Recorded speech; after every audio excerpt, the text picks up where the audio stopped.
episode 275 of Mitolife Radio. I'm your host, Matt Blackburn, and today this is a best of show with Caitlyn Hartigan, the creator of the Iron Protocol. I found Caitlyn back in 2022 when I was coming out of what I now call a cult of ideas that I ended up finding out scientifically 90% of those ideas were actually false. The demonization of several supplements, vitamin D, zinc, ascorbic acid, also known as vitamin C, and especially never supplementing iron. So Caitlyn turns a lot of these ideas on their head, but specifically she focuses on iron. There's been so much misinformation spread about serum ferritin, which is the most accurate marker for your iron status.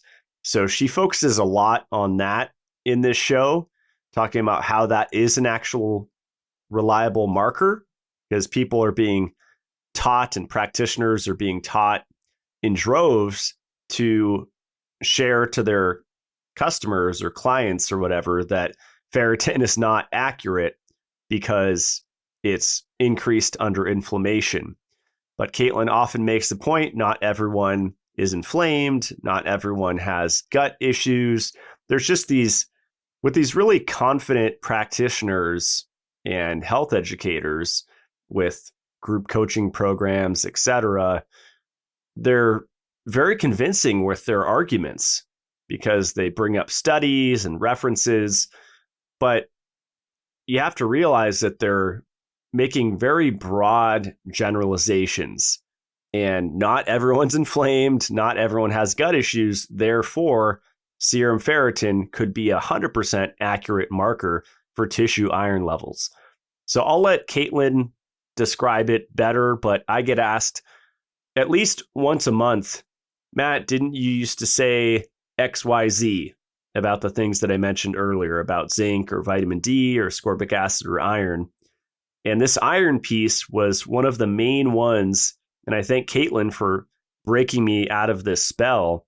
Once I realized that some people, especially some women, are genuinely iron deficient, and iron deficiency and anemia are not the same thing.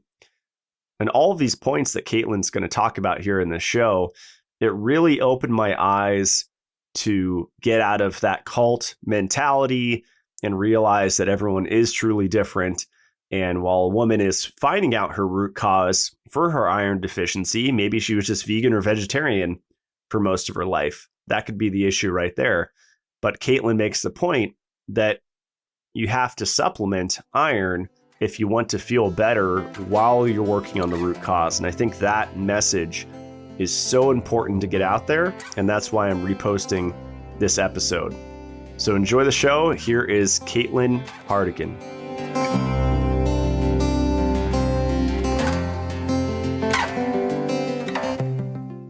Okay, Caitlyn Hartigan, welcome to the show. Hello, thank you. Thank you for having me. Yeah, I'm really excited for this show, and a lot of the listeners are as well. For some reason, this has become such a heated topic. Just the whole, you wouldn't think from the outside in, looking at the topic of iron, if you're not in the natural health world, that it would be just so divisive and just so heated. But there's these really strong debates happening, especially the last few weeks, probably because of me largely, and you've been questioning this for years, like, iron deficiency is a real issue. And there's a lot of practitioners, hundreds, in fact, that are telling iron deficient people to donate blood. And you've told me that's equivalent to a death sentence. So before we get into all that, though, how did you get into this and interested in this whole subject? The way I got into this was I was just really sick. Even starting in my teens, I was sleeping a lot, sleeping in and having to nap a lot. And I remember my best friend, who's around 78 right now. And we used to run around and go to estate sales early in the morning. And she used to tease me and say, "You can sleep when you're dead, Caitlyn." And I'm like, I feel like I'm dying. I mean, she'd run circles around me. So, you kind of think at first that that's what happens to teenagers. It's just they're tired. So I didn't think too much about it. And then my health just continued to decline. And I was in my early 20s and seeing doctors and, having to tell them, "Hey, I'm relying on Red Bull and 5 Hour Energy and coffee. I'm ending up in the minor emergency because that's too hard on my heart. Something's wrong." And for 10 years, they told me, "Oh, your labs are fine. You're normal." So I just wanted to save my own life. And I started exploring everything outside of my doctors because they kept telling me I was fine when clearly I wasn't. I'm like, it's not normal for a 25-year-old to, rely on, sleeping all the time. And I was worried about a roof over my head. Plus I had dreams of my own. So to the point though, how it really started was I was exploring on the internet, everything I needed to vet out and explore. And I ended up in an adrenal fatigue support group and posting all of my symptoms and asking if, it could possibly be adrenal fatigue. And it took a couple of people on that post in the thread saying, "I don't think you have adrenal fatigue. You need to check your ferritin." And that's how this all started. So I was determined to save my own life and figure it out. And thank God for an adrenal fatigue Facebook group. That's how it all started. That's amazing. Yeah. It seems like you've been mostly on Facebook. I've been mostly on Instagram, and there's like different communities on either of them. And that's really interesting about checking ferritin. Lately, I've been getting more into labs, and there's so many different, there's urine, stool, blood work, and everyone has their own beliefs about those. But I think they're worth. But they seem to be worth doing, right?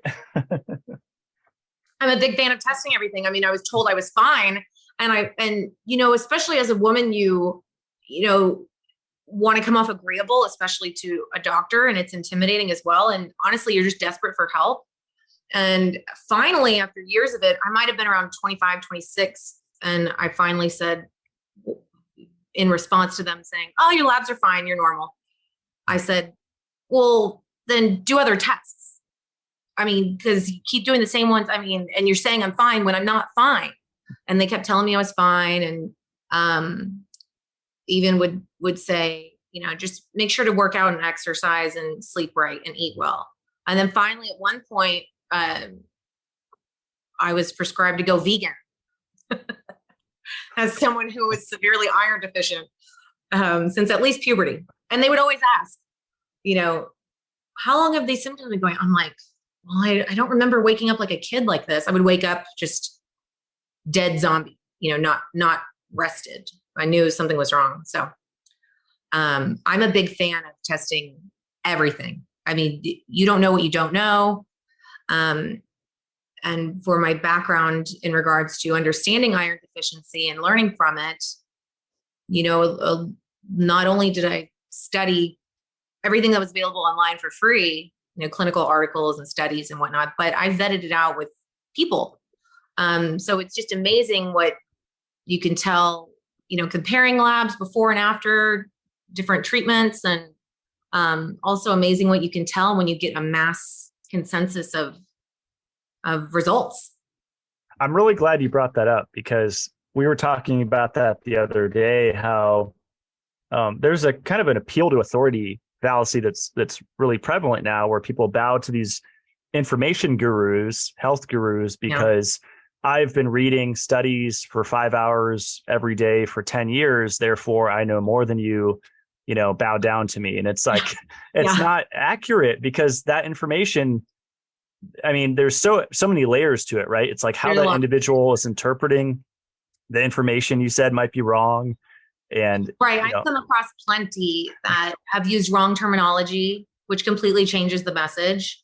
I've come across plenty that leave out important components that I didn't realize were important at the time of reading it until I studied real life results and mass data. So it's tough. Even people that say, hey, I'm really smart, I'm an engineer and I can't understand this. Hey, I'm really smart. And it's amazing. Even people in the field get different interpretations from different studies and articles as well. Especially studies. They're a bit harder to interpret than an article. Yeah, I remember you said you went to different groups and you did a bunch of things, but just making little polls and just getting real-time data from real people, not just you reading a study and then trying to interpret it correctly and then trying to apply that to people, which is a totally different deal. Is like going to the people directly and saying, hey, what are your symptoms? What have you tried? Right.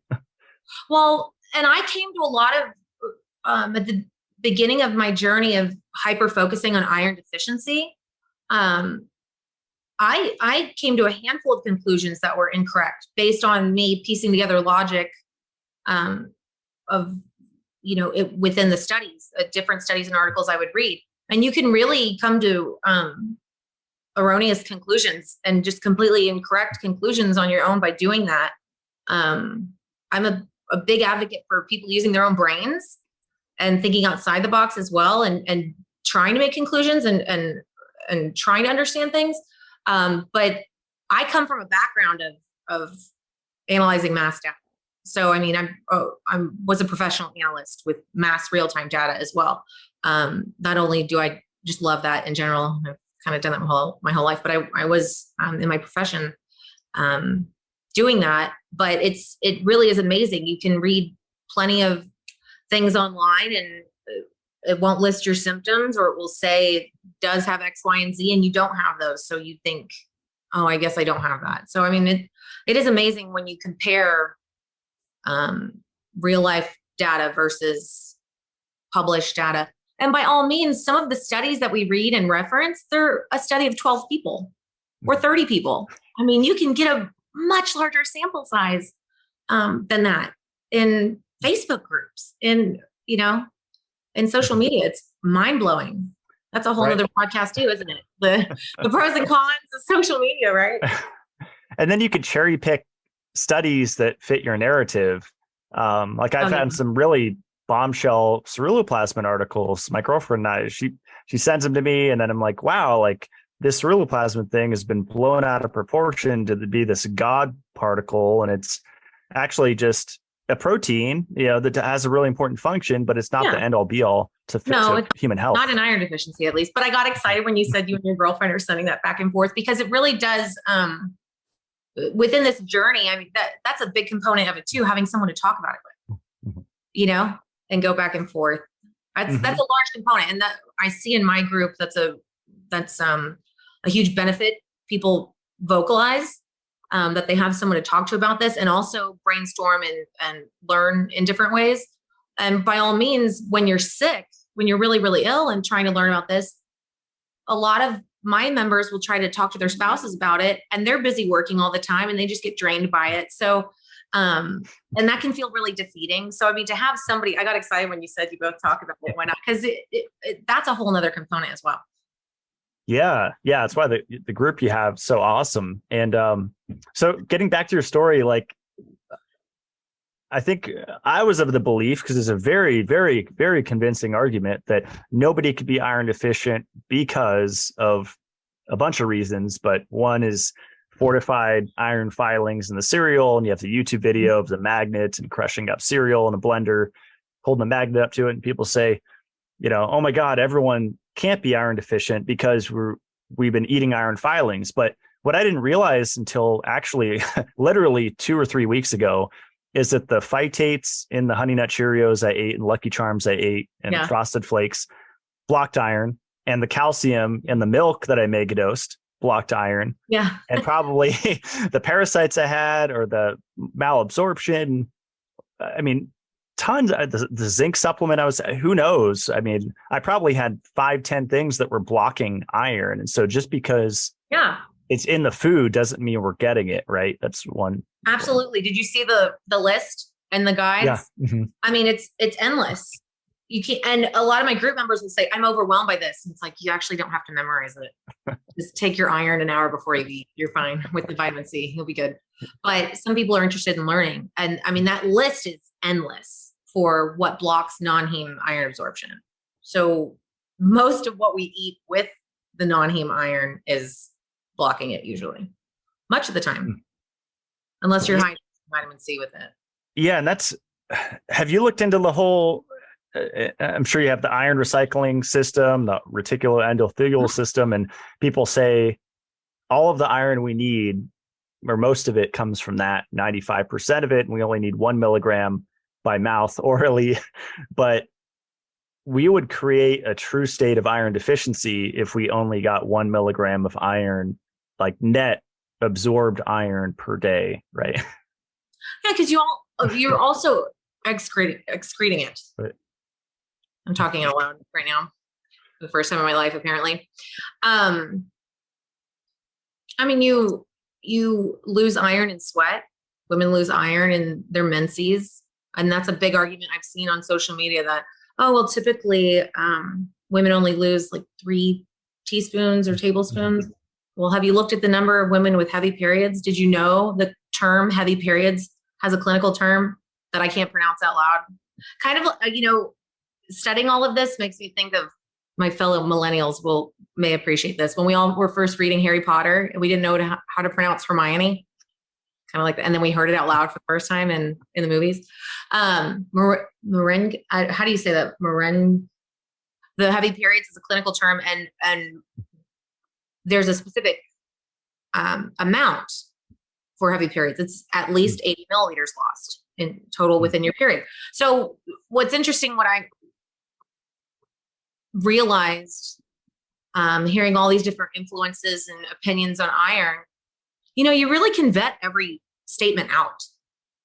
Oh, well, most people don't. So that's what I did. After my full-time job, I did about 5 to 7 hours of research only on iron deficiency for almost a year before I did more than that. So everything I would read in an article, in a study, I would go and I would vet out amongst other sources and on social media as well, and ask real life examples. But, any opinions, because a lot of people are so knowledgeable in these groups, and in the adrenal fatigue group, that really changed my life. That was the first time I'd ever seen a large community and people voluntarily sharing research that they found, copying and pasting it and citing it as well, and giving these labors of love.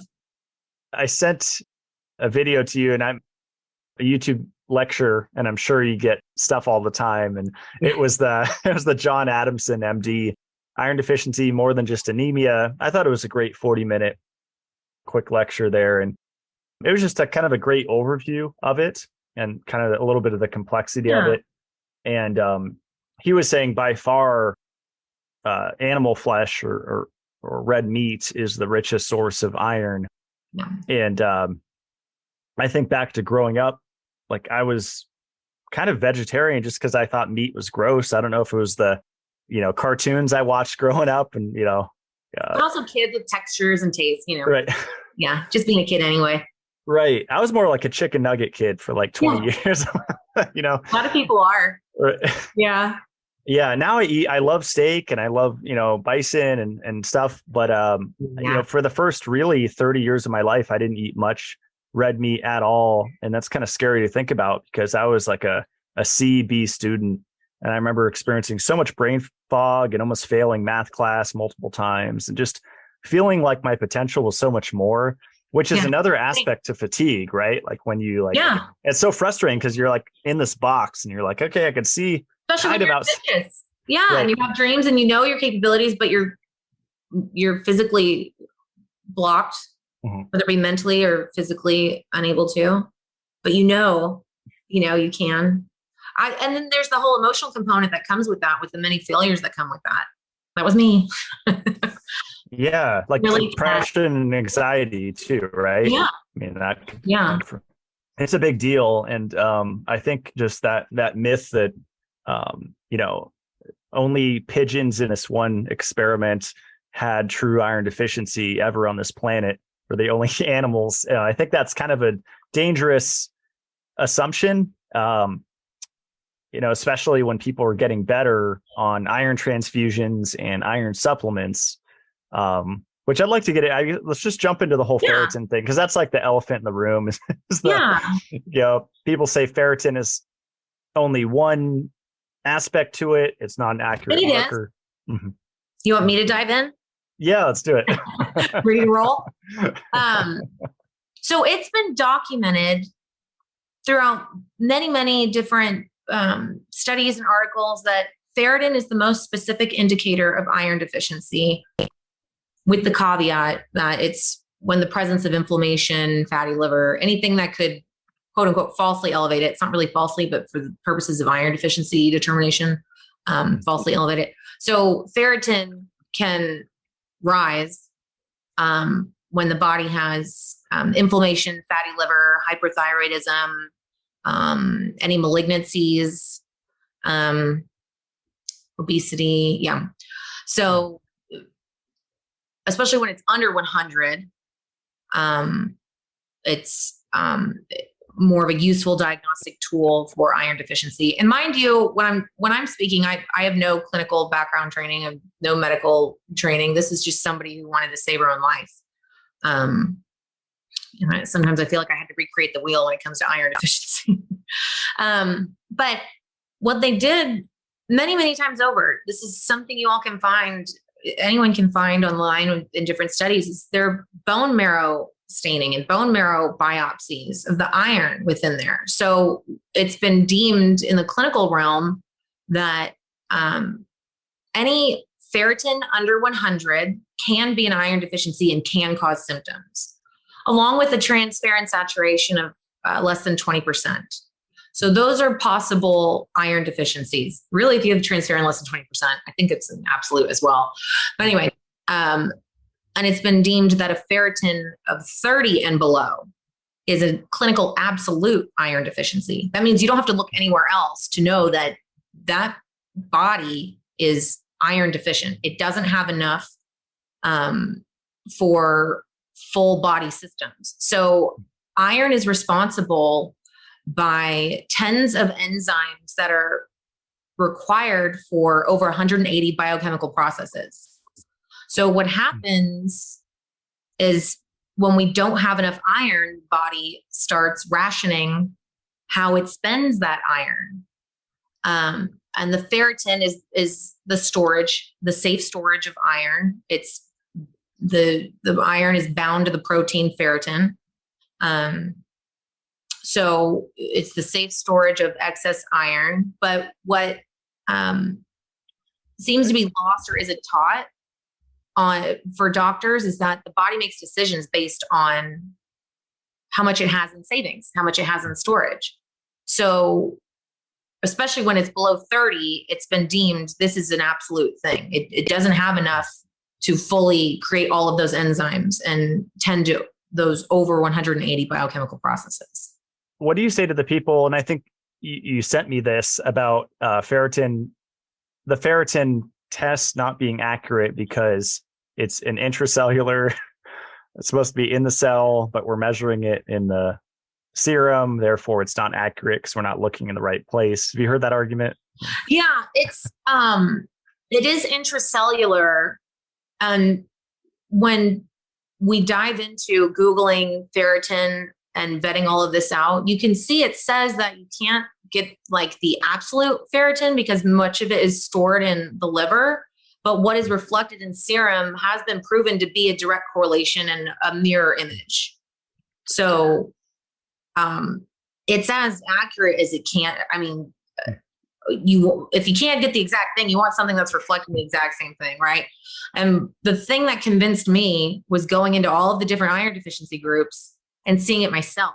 Oh my God, everyone is horrible below a 30. And time comes into play, how long someone has been deficient. The longer someone has been deficient, the worse off they are. Concurrent deficiencies, especially if it's a low vitamin D, that makes it way worse and way heavier. Most of us say it feels like a heavy blanket is on us. We can't get up and it's more effort. It's horrible. So even if you fix your iron deficiency, if you have lower vitamin D, it's very hard to feel any benefits from it. That low vitamin D is literally heavy.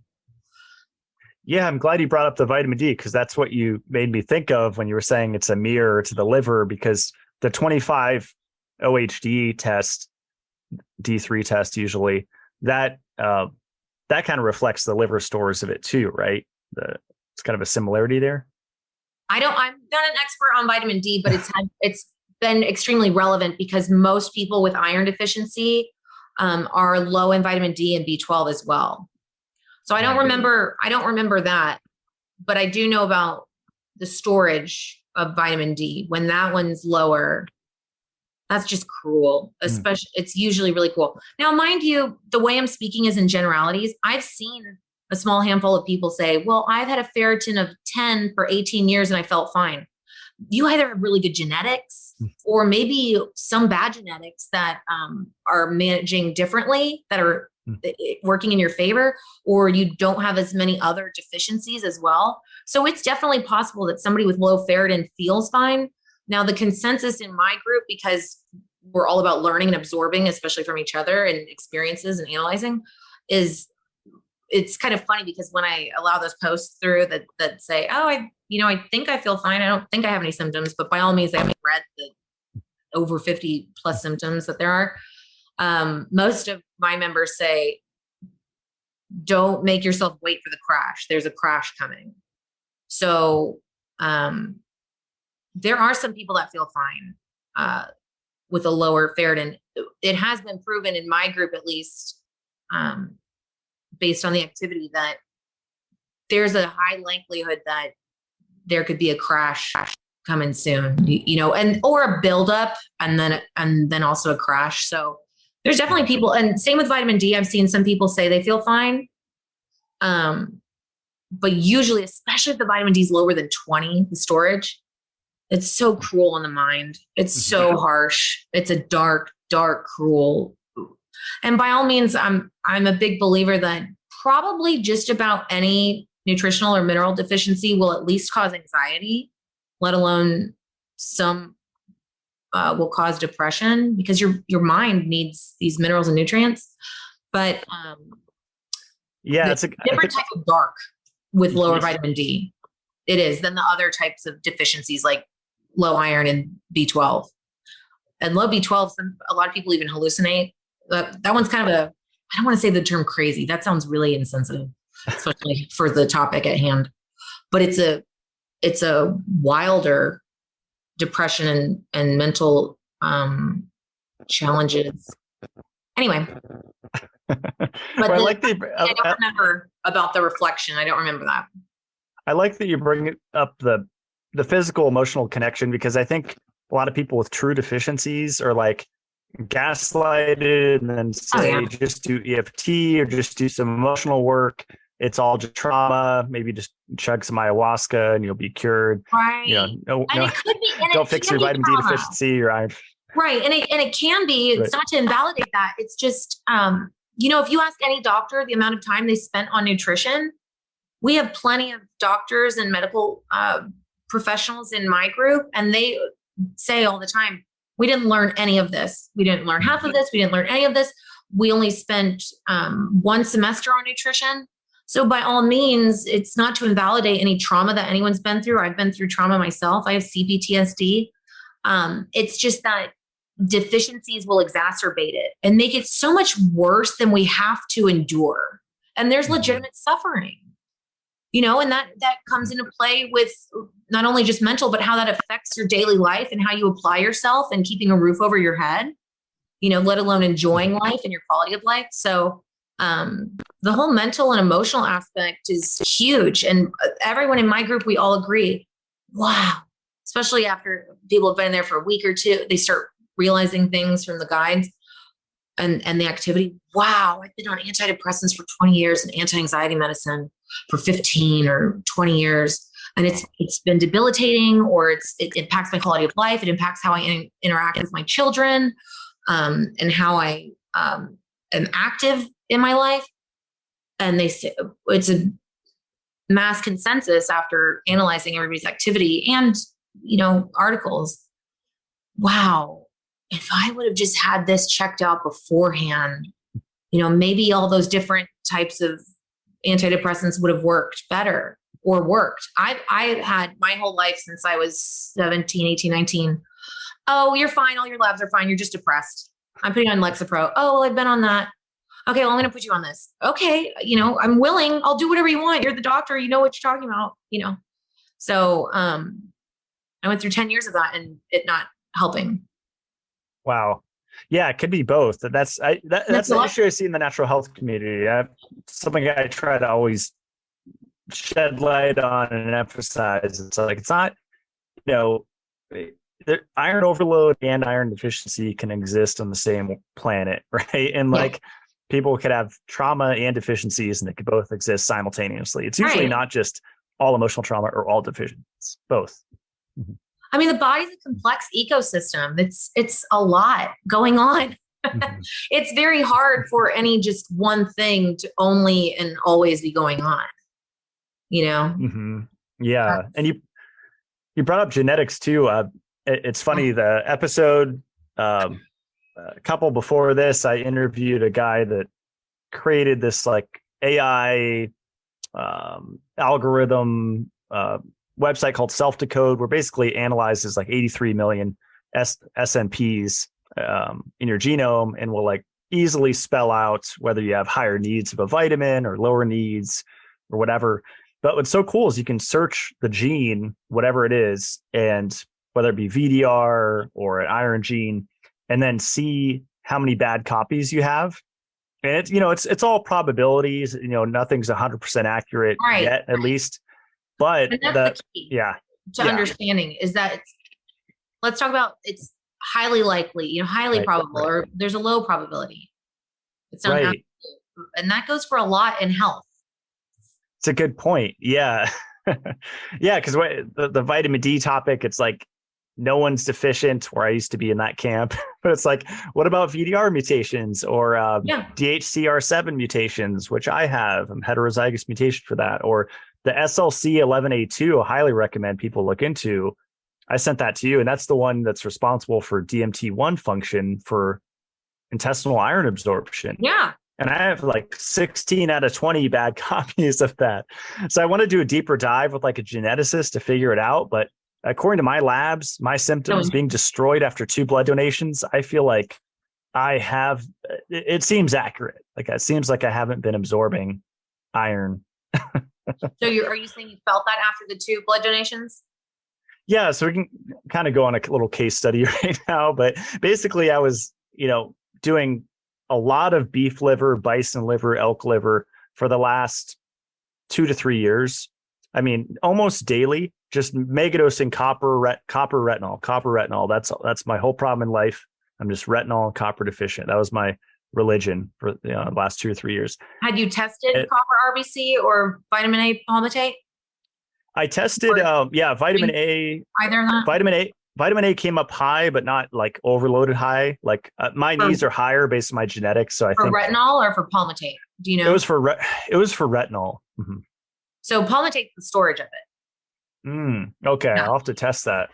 Yeah. Yeah, some labs, I think I used Quest last time, and my vitamin A test came back with retinol and palmitate, and I was able to see that my palmitate was very low. Wow. And I mean, if it's anything like iron deficiency, I'm not an expert in vitamin A, but if it's anything like iron deficiency, the body makes decisions based on what it has in storage, just like how we make decisions based on what we have in our savings and what we plan on incoming, our income.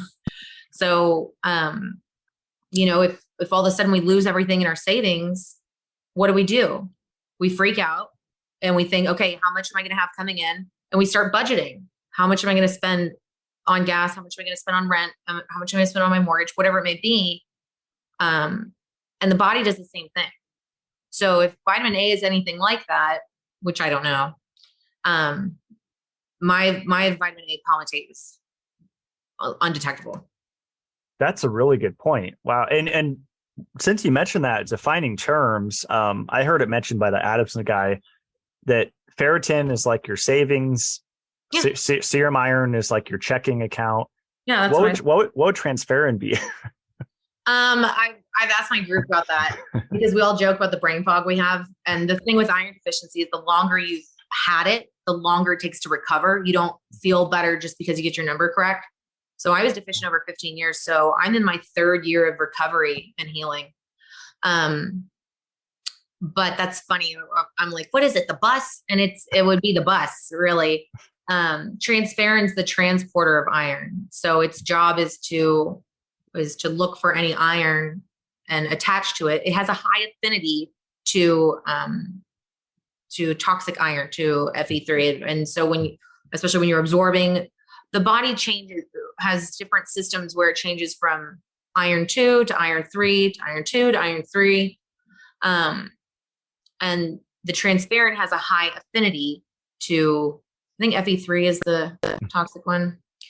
So that means it's like a magnet searching for it at all times. So whether it be coming from the stomach, whether it be in your tissues, it's scavenging and looking for that at all times.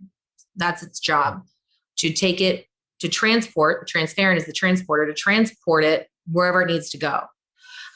So if we're looking at ferritin being your savings account, I've always said that iron serum is like your checking, or your debit card. You're always going to make sure you have some sort of money in there to survive that day. That's what the serum is for a lot of what the body has. Any type of test you look at, a lot of the times the serum is going to be normal and it's not going to detect a deficiency. And that's because the body's got different systems in place to make sure you're always trying to be alive, whether you're thriving, whether it's enough, it's trying to actually be alive. So the difference on technically heart beating and being alive versus actually living and feeling well, that is a major difference that's lost on most allopathic doctors. And I'm not slighting them. It's just, that's the difference. Because when we go to them, we're asking, hey, I don't feel well. Oh, well, your tests are fine. Well, it's, especially if they're testing serum and a lot of things, it's not going to tell you anything. So I don't know what transferrin would be. Maybe some other folks would come up with that. Transferrin, it would be the actual wallet. It would be the actual, it would be the PIN code or something like that. Trying to transfer some money over. It's the transporter. So, and same thing with the wallet. You can only fit so much in physically. Let's say we're only talking about cash. You can only fit a physical amount of so much change and cash in your wallet. So let's say it's filled with all single dollar bills and a whole bunch of pennies and quarters and whatnot. That doesn't mean you're iron replete. That doesn't mean you have enough to recycle. That doesn't mean, and iron replete is a phrase used, to fix that deficiency. The body holds 3 to 5 grams of iron. It's easily Googleable. Which doesn't sound like a lot when a lot of supplements are like 20, 30 milligrams, but that's not all being stored. Yeah. Well, it holds that amount, and then it has a certain amount in recycling. And when, you've lost a bunch, or especially you've lost over time because you're not absorbing, you've less than the 3 to 5 grams in there.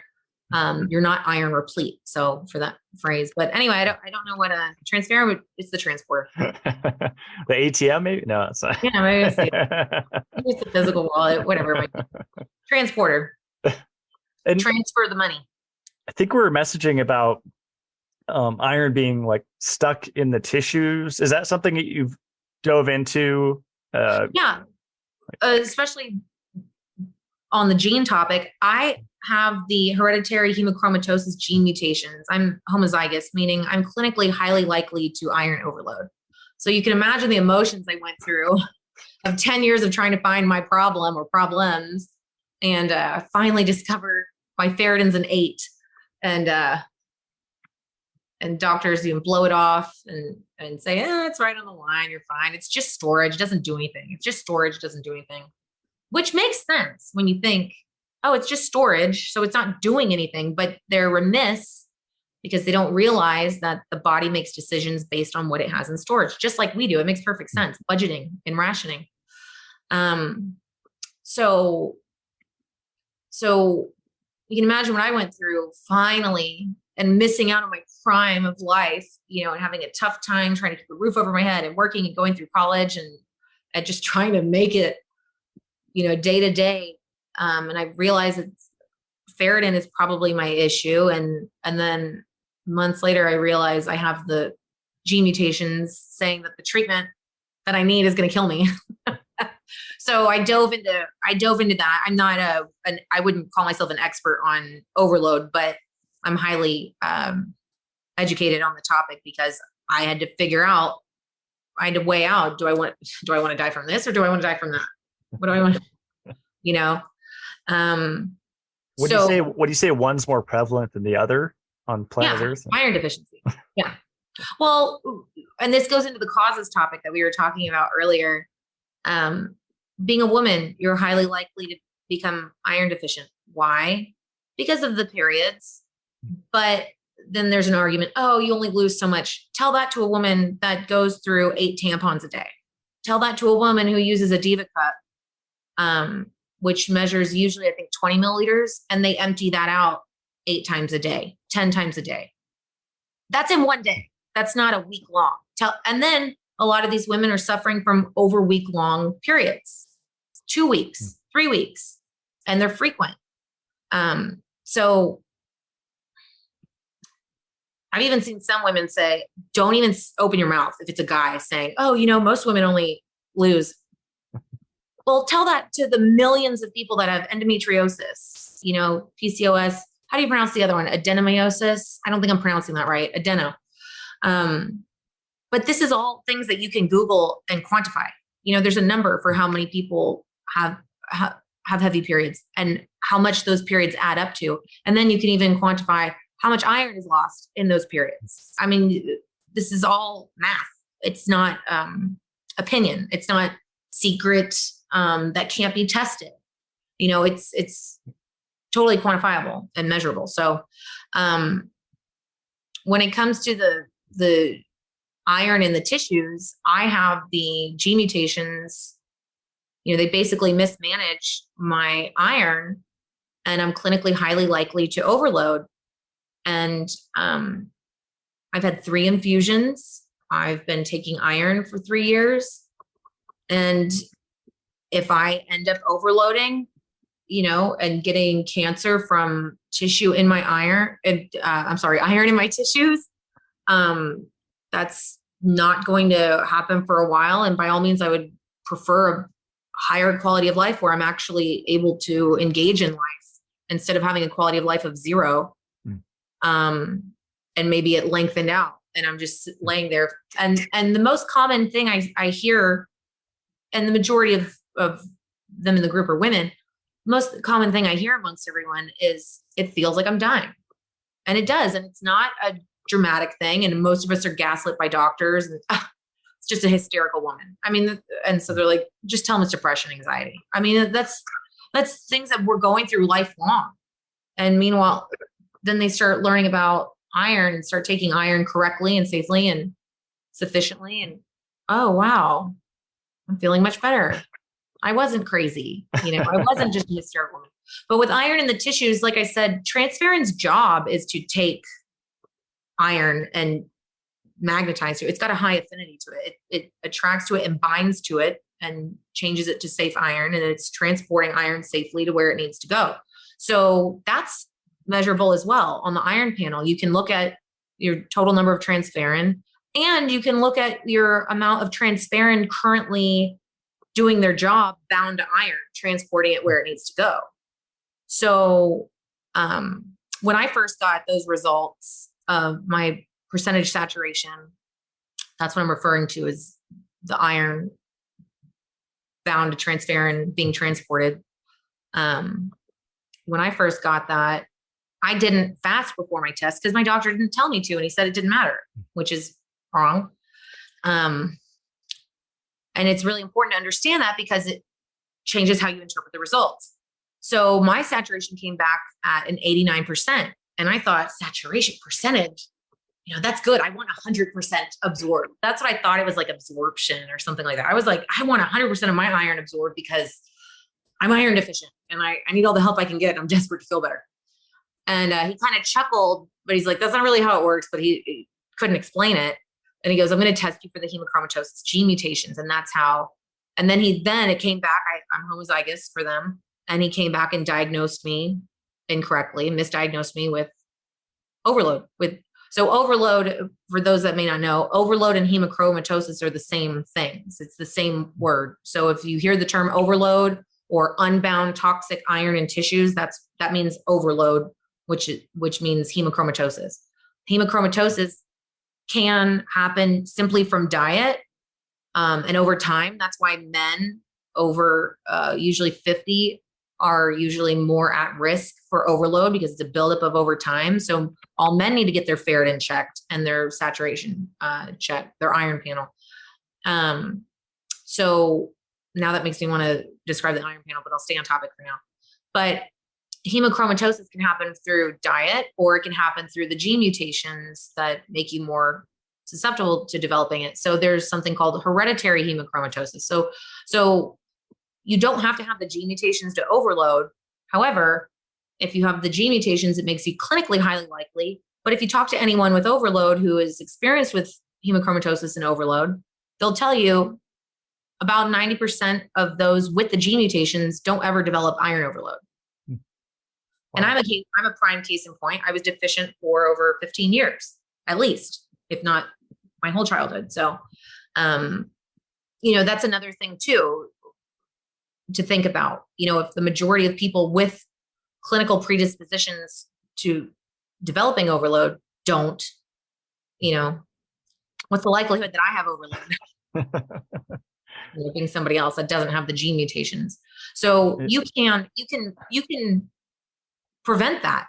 You can monitor your iron panel. And for those listening that aren't familiar with the iron panel, I think the iron panel in Australia is the only one that includes ferritin. There might be a couple of other countries, but in general, the iron panel and ferritin are two different tests.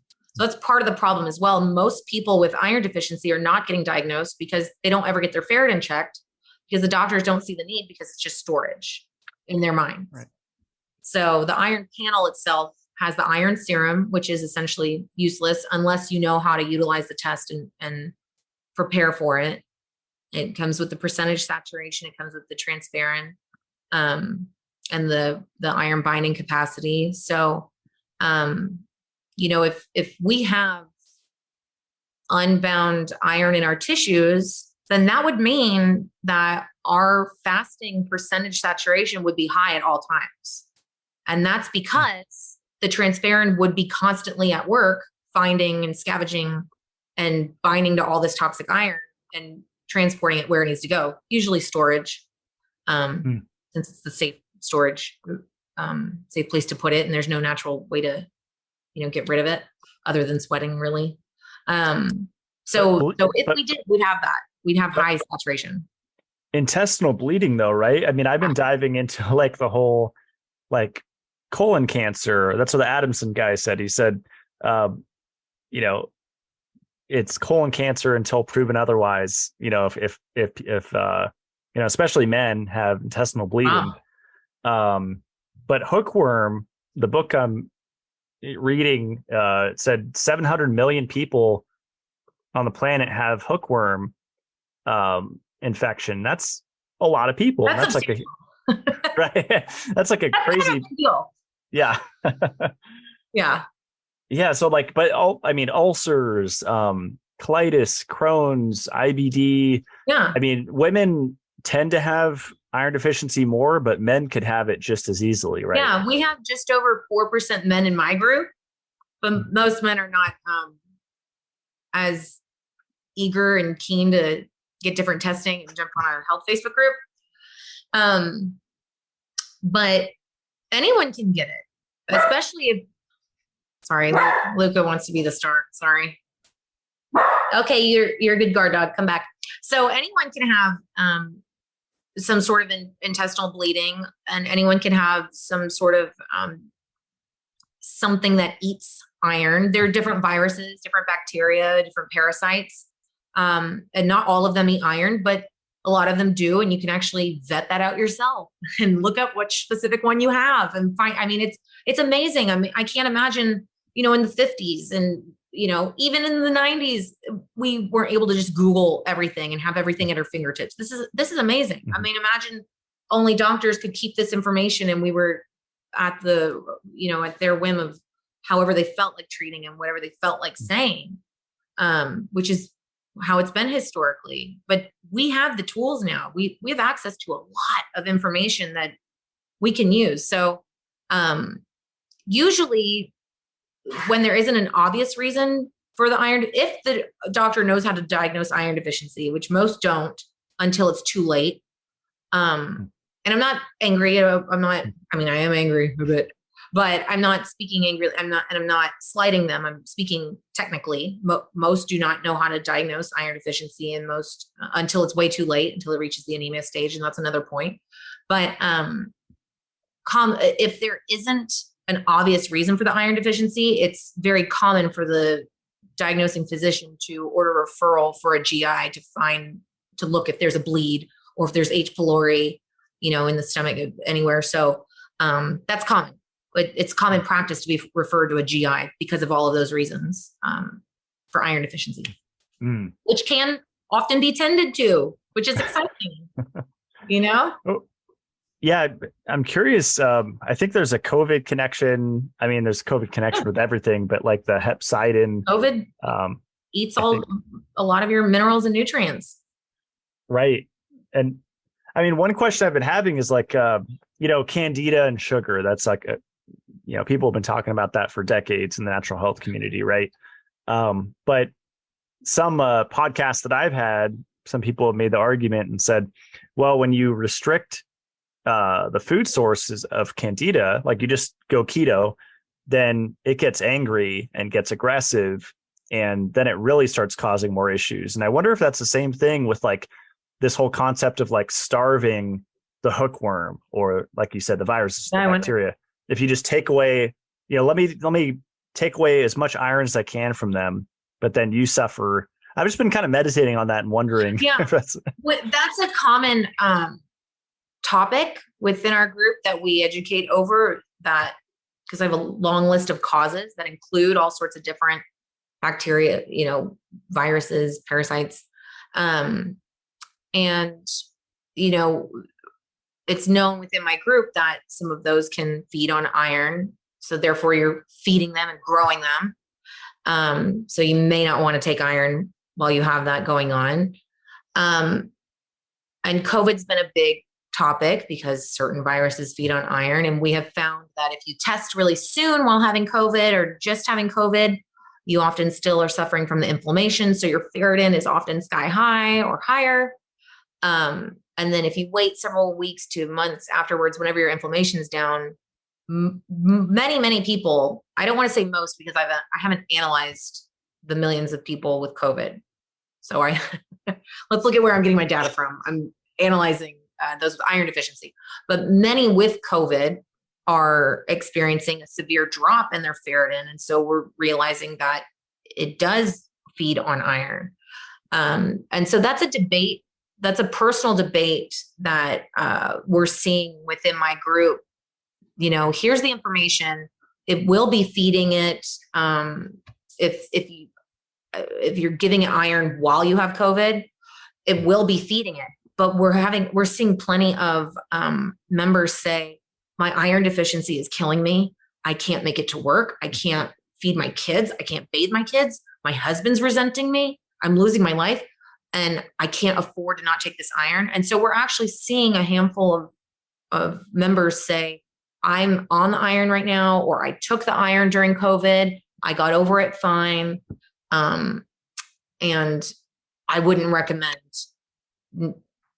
staying off the iron.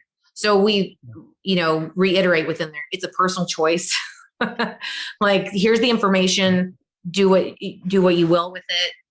There's a chance, you'll be fine with taking the iron with COVID. There's a chance, we do know it feeds on it.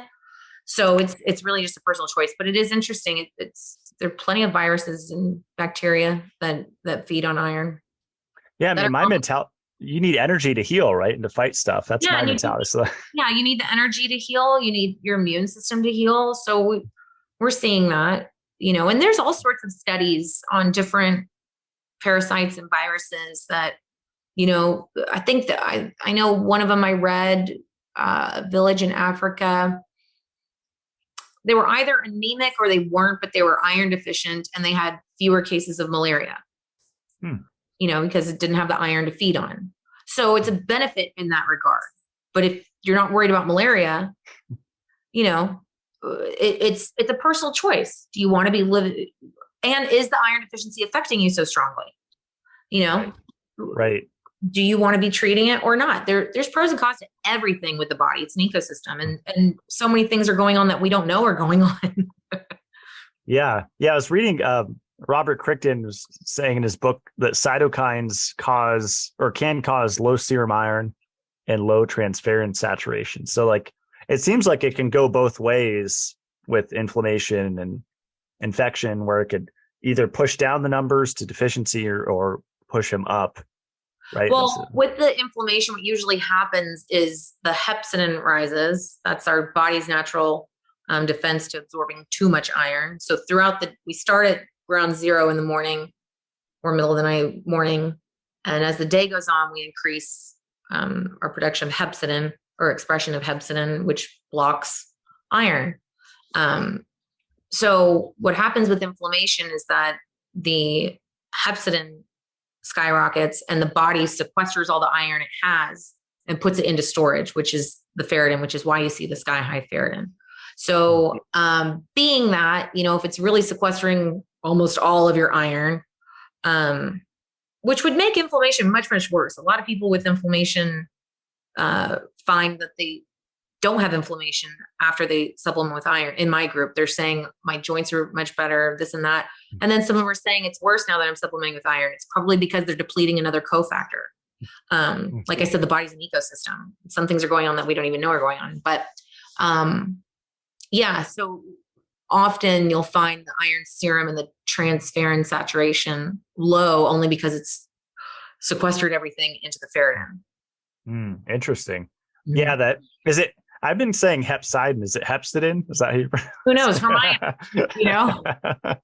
like we had one time a big aha and a funny moment in our group. People were like, "How do you pronounce heme?"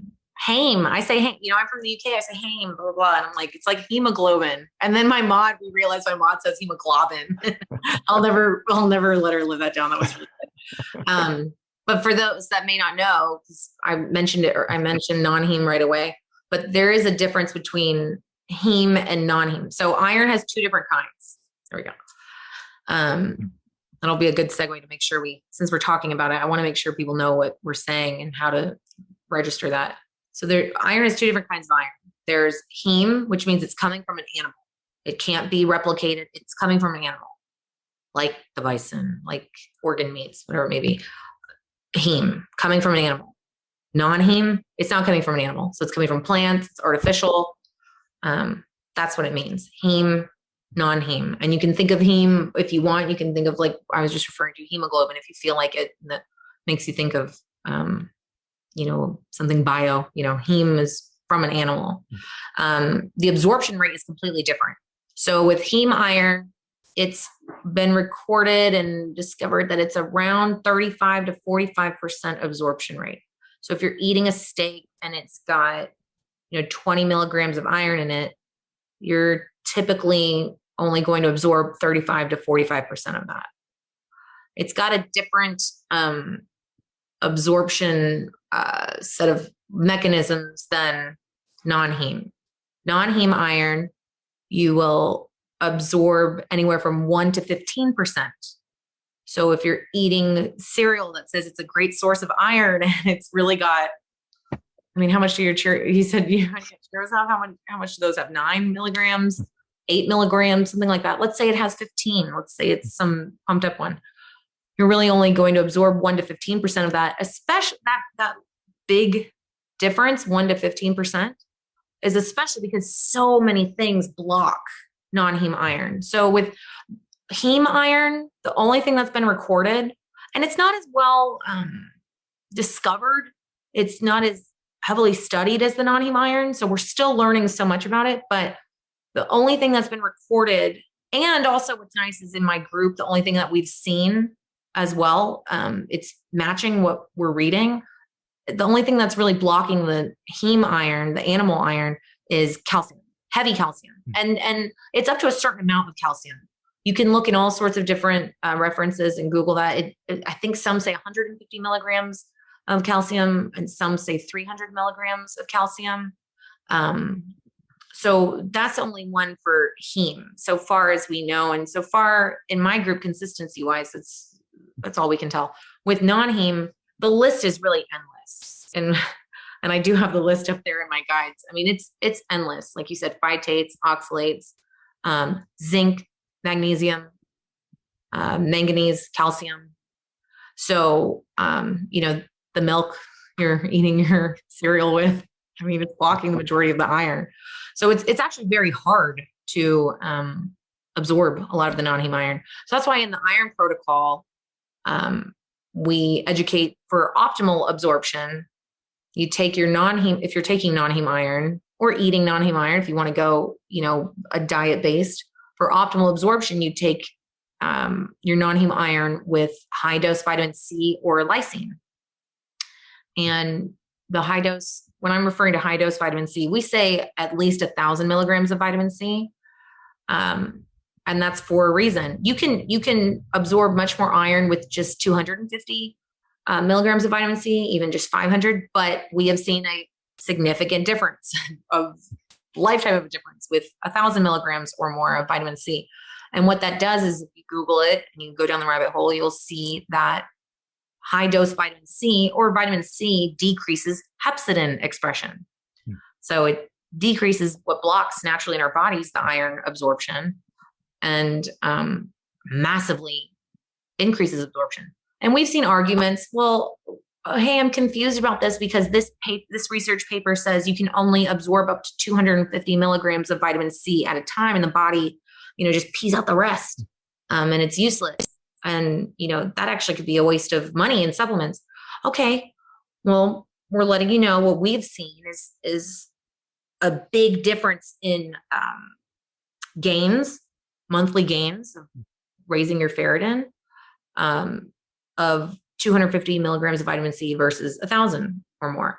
So we tell people, if you want to test it out on yourself, go ahead. This is just information for you to be most informed. If you want to start smaller and work that's all up to you. So, and there are different forms of vitamin C as well. And we go over that too, but that's, it's interesting with the extreme difference in bioavailability or absorption. It's very interesting and what can block or benefit and help it absorb. It's a major difference and a big reason why a lot of people are also deficient. And we have a lot of vegetarians and vegans in my group, and they'll say, do I need to start eating meat? We let them know, no, most people who are iron deficient are meat eaters. So think about that as well. Most of them are meat eaters. You don't have to start eating meat, but there are plenty of benefits from it. If you want to learn about it, here's information on it. But you mentioned lysine too. I haven't heard that one. Is there benefit to absorption to take vitamin C and lysine, or is it an or thing? Either or both is fine. We've seen both work. And it's a lot of it has to do also with the stomach acidity, needing a more acidic environment for the absorption to be most optimal. So it could have, I don't know the specific mechanisms to the lysine. It might decrease hepcidin expression as well, or it might just make it more acidic. I'm not sure, but lysine as well.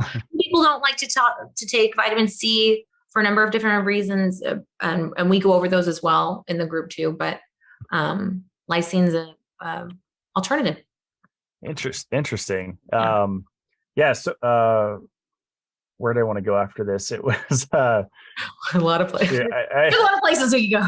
Right. Yeah. It's something I want to say. Hepcidin, since we've been talking about that a lot. Yeah. Did you know?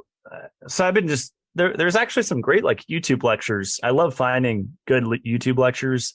And this was university lecture tailored to athletes with iron deficiency. Yeah. And They're at high she risk. was saying that, she was saying hepcidin is increased during intense exercise, which means she was saying basically if athletes exercise really heavily, well, they don't absorb as much of the iron if they take it after or eat a steak or whatever. Right. Maybe it's from the inflammation from the working out, which puts up the hepcidin flag blocker. Maybe that's what it is. I now that you're saying that, I have come across that, and I didn't really dive in. It was somebody brought it up in my group, and it's a good one. Yeah. That I do remember bringing that up.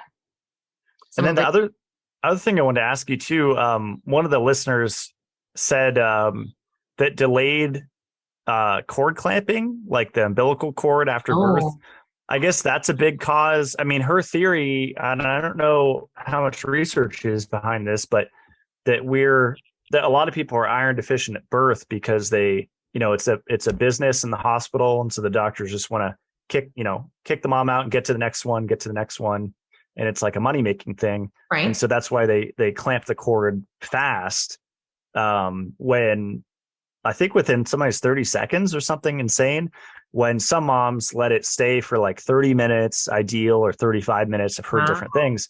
And I guess there's tons of blood in that umbilical cord that transfers iron to the newborn baby. Right. So that's like there's like a million aspects as to why men and women could be iron deficient, right? That's just like one of them. Well, I haven't delved into that. My mod will be really excited about that one if she hasn't come across that already. But what I do know is that if the mother is iron deficient, it often leads to the baby being iron deficient, and sometimes even complications and issues, especially if the mother is iron deficient within the first trimester, is what I've read. And we've seen a lot of people in the group say that they've been iron deficient their whole life, and they're realizing it's because of their mom. And there's a common misconception. It can happen, but it's said commonly, and it is a misconception. Most of the time, a lot of people will say, "Oh, iron deficiency just runs in my family." Yes, it can happen. There are some genes for that. It can, but what's more likely is because they're all women. And they never healed and became iron replete after having the babies. And so it's getting worse, and the iron deficiency is getting worse with each pregnancy, and maybe even eating habits and different exposures to different causes as well. But what's so common and you can count on happening is most of the time is it's a woman, and it's the whole birth thing. So you can actually look at how much iron is required for a baby, because iron is required for growth and development. So they have to have iron. So they're taking it all from the mom to grow, especially within the first 3 months. And you can fix a deficiency after that too. And we've had a lot of women pregnant on the iron protocol and have successful babies, successful health-wise, babies. But it's interesting. There are articles that go over, you're more at risk, or the baby's also more at risk if it's not dealt with within the first trimester. So that's interesting as well. It can happen, but that's especially when the baby's taking a lot of the iron, is when they're growing in the belly. So I don't know how much would continue to pass on through the umbilical cord. This is Lila. This is my best. All right. So that's interesting. It's all interesting. All new concept. And I kind of want to differentiate between, like you said, late stage iron deficiency is anemia stage. Yeah.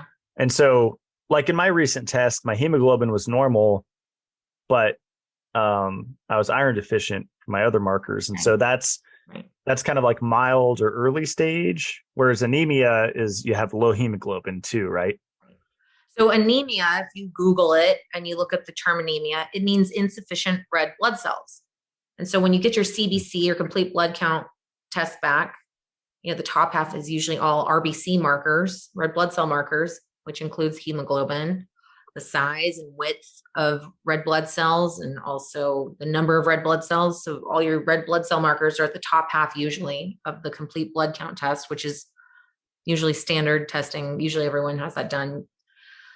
So if any of those markers are off, indicating an insufficient amount of red blood cells or utilization of red blood cells too, that means anemia. And anemia has tons of causes. I've heard someone even say it's got over 300 causes. You've heard of sickle cell anemia. You've heard of all sorts of different anemias. Now, the bone marrow is what creates the red blood cells. And the bone marrow has different fuelers and a different amount of fuels it takes. And the largest fuel it requires is iron. There's also B12, folate, and B6, amongst other ones, I'm sure. So that's why iron deficiency anemia is so common. It's because women in general are at high risk. Children are at high risk for iron deficiency because they're growing. They're needing that iron for growth and development. And a significant portion are iron deficient from birth from the mom. So because iron deficiency is just so highly likely in general, and it's the largest fueler to the bone marrow to create new red blood cells, that's why it's such a common, the top common cause of iron deficiency. And by all means, in America alone, it's over 10 million people that have iron deficiency anemia. Wow. That's horrible. It's easily treatable for the majority of causes of iron deficiency. So when we were talking about the body making decisions based on what it has in storage, the body is also really cool and has, it prioritizes. It's got a system of thinking and prioritizing of where to ration out and send this iron. And what's really cool about it is it purposely prioritizes the most critical need for the iron, which is the bone marrow to create new red blood cells. So it's always going to prioritize sending iron there versus something non-critical like hair, skin, nails. So what's funny is some of my guys in the group say, yeah, I started learning this because I was balding.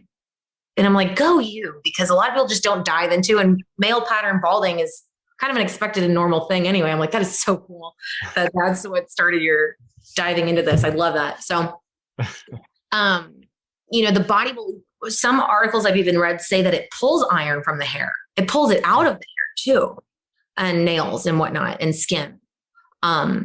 When we're not ingesting enough or absorbing enough to be able to put iron through the bone marrow. So it's amazing. It's getting it from places, it's just amazing. I didn't think science was cool and biology was cool in grade school. I didn't. I was filled with brain fog anyway, but they didn't tell me like, this is just so applicable. And especially as a young woman, wanting to always look nice and have a good amount of hair and whatnot, or a guy wanting a good head of hair. If they would have phrased it that way, I probably would have paid attention more or tried to.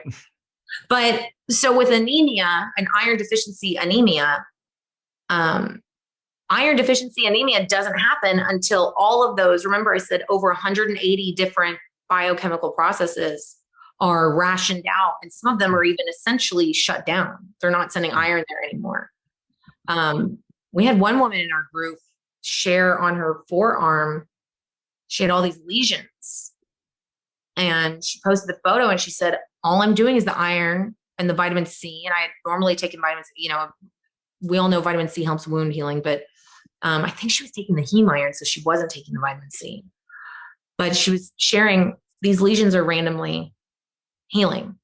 So it's needed in your skin. So we've learned a lot just from members' experiences. But the key thing that needs to be one of the biggest takeaways for medical professionals and civilians is that anemia and iron deficiency are two completely different things. They're not synonymous. They're not interchangeable. So if somebody is saying the term anemia when they're meaning iron deficiency, that's not a good sign. That's a red flag. That's, whoa, hold up. Because you have to be very meticulous and impeccable with your word.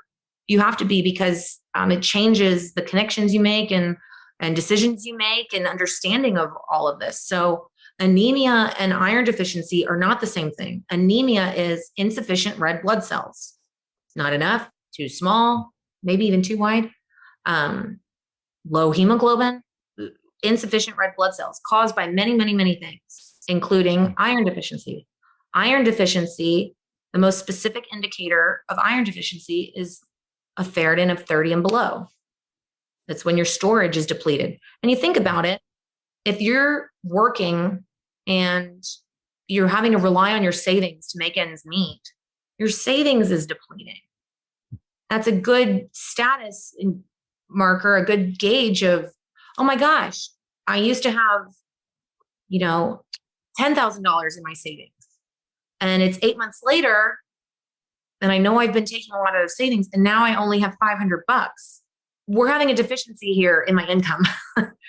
or I'm spending too much somewhere. I mean, that's a good gauge. Same thing with ferritin. If your ferritin was in the 200s, last year, and you didn't have any inflammation, anything that would, for lack of a better term, falsely elevate it, and you're now at a 50, your body has been rationing out and starving where it's sending that iron. It's not creating all of those 180 biochemical processes, especially as frequently.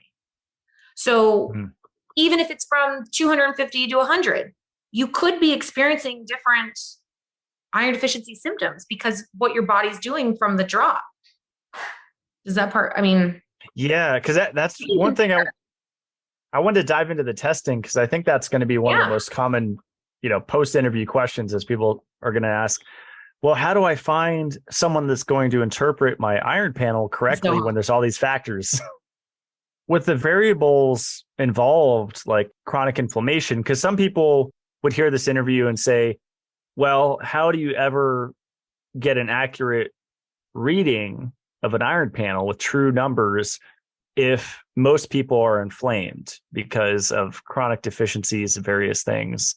I don't know if I would say that most people are inflamed, at least to the extent of it affecting ferritin, because you've got your CRP and sed rate as well. And I think there's some other inflammation markers, but those are the two top common ones.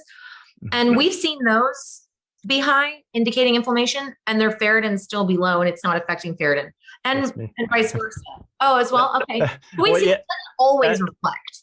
Yeah, no, I'm going to be an excellent test, and I'll be transparent on my show about it, because I'm just really interested in getting tons of blood work done now. I love it. Fascinating. Yeah, so it's fascinating. So you mentioned HS, so highly sensitive C-reactive protein. It's an inflammatory marker associated with like cardiovascular disease and stuff. Basically, mine has been 10, which is very high, since 2016. I just remeasured a couple weeks ago, still 10. I think it was cavity. So I actually had dental work done. I think I had cavities for since that time, because I was vegan. So I basically wasn't getting fat soluble vitamins for 10 years. I was vegetarian for a long time. I was going to say, wasn't your vitamin D lower? Vitamin D was low. Super common with cavities. Yeah. So I bowed down to fillings. I didn't know until it affected me. Was it root canals? Come to find out. Right. Sorry. Yeah. No, it's a big deal. I mean, there's, all the meridians and stuff. Vitamins. Yeah, I think that was creating chronic inflammation in my gums. And they said my gum and my teeth were, the bone and the gums were receding, probably in my whole mouth. Yeah. So. Isn't that amazing that you can, a lot of us women, since my group is mainly women, even though everyone's welcome, but a lot of us will notice and go and buy different products or complain to the doctor about different things. Hey, I think my gums are receding. Hey, my nails are shredding. My hair is falling out a lot more. That just happens. Hey, my periods are really, really heavy. Some women just have heavier periods. And most of the time it's really, there are plenty of practitioners that know better, but it's not the majority and it's not consistent. So thank goodness for Google, even though I don't recommend anyone going down a Google rabbit hole and freaking themselves out. But it's just, we're so blessed to be in a day and age that we have possible answers at our fingertips. But it is amazing. These little, those in the dental industry obviously know that receding gums is an indicator of health. And that something's going on, obviously. But that's a very important point too. These little things that we may not realize are signs can be and often are signs. Absolutely. Yeah. And I sell vitamin K2. And sometimes, I have all the tools and more available. I was swishing with ozonated water. I have lasers and I was megadosing vitamin K2 and none of it was enough. I had to get a procedure done to fix the problem, the root of the problem. So that's another important point too. But yeah, I mean, basically it's been 10 and I was going to say that, in that same test, my serum iron and my saturation was low. My saturation was actually 12. Yes, your saturation scared me. Right. Alarms. That's not a good saturation at all. That's horrible. That's indicative of the handful problem. Thought that means I just have to go and donate blood again. No, please don't. Unless you need the blood, unless you're trying to line yourself up to need the blood later. Yeah. Or spend money on an infusion. Yeah. Please don't hurt yourself. Well, that's something I wanted to talk about. I mean, so many segues here, but I'll wrap it together. Yeah. But so earlier in the show, I was basically saying copper and retinol the last 2 to 3 years. I only started donating blood the first time in my entire life. I gave my first pint this year. I felt like Superman. I felt amazing. I felt less EMF sensitive. But then I got another one, 2 months, 2.5 months later, which was pretty soon. But if I had, according to some figures, 15,000 milligrams of iron stored in my tissues, I should have had way enough to give. And so I went and donated again and I felt destroyed and I haven't felt the same since. And I mean, after that test, that's the 12% saturation and ferritin 68 as of a few weeks ago. Serum iron's 35. So everything's kind of... So the iron panel, which is iron serum, saturation, transferrin, TIBC, the iron panel reflects what's actively going on in your body. And as I stated earlier, it seems that much of the time, the body's always trying to at least be alive and operate. And that's usually reflected in serum for a lot of different nutritional markers. So the iron panel, and the iron panel doesn't include ferritin usually. You have to specifically ask for a ferritin test. And a lot of times doctors will fight you on it and say, you don't need it, it's just storage.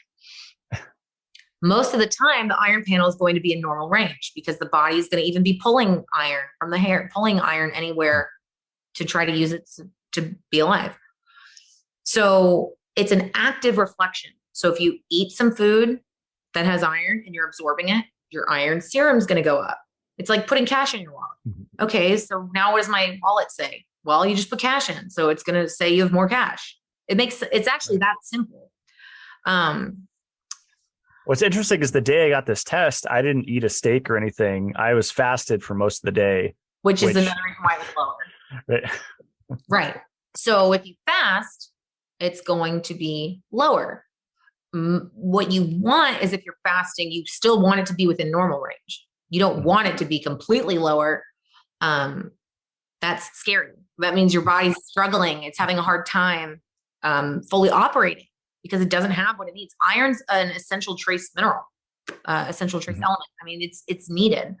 So if you have a lower iron serum fasting, that's like alert, that's way far gone. Like usually that's preventable.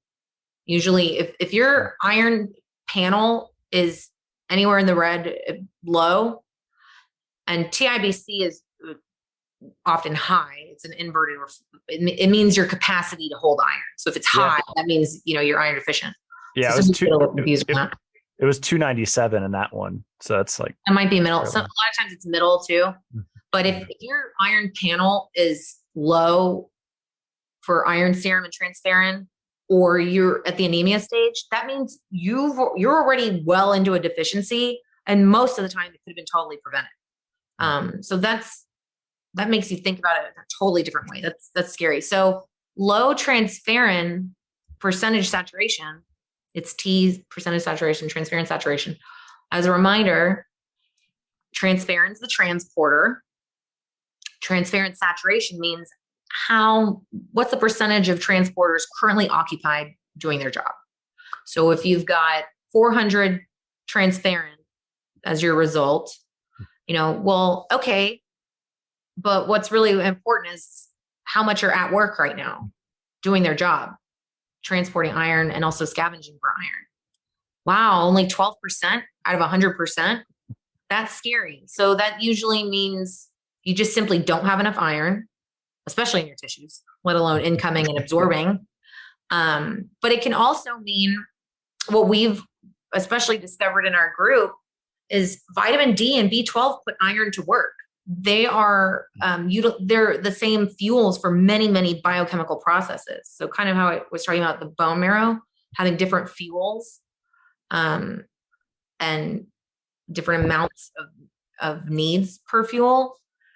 Vitamin D and B12 are common fuelers for a lot of different processes. So what we have found is when people are taking B12 shots or treating a vitamin D deficiency, a lot of times the transferrin saturation increases because the iron is being put to work. It's being, some process is being fueled, and it also requires iron for the fuel too.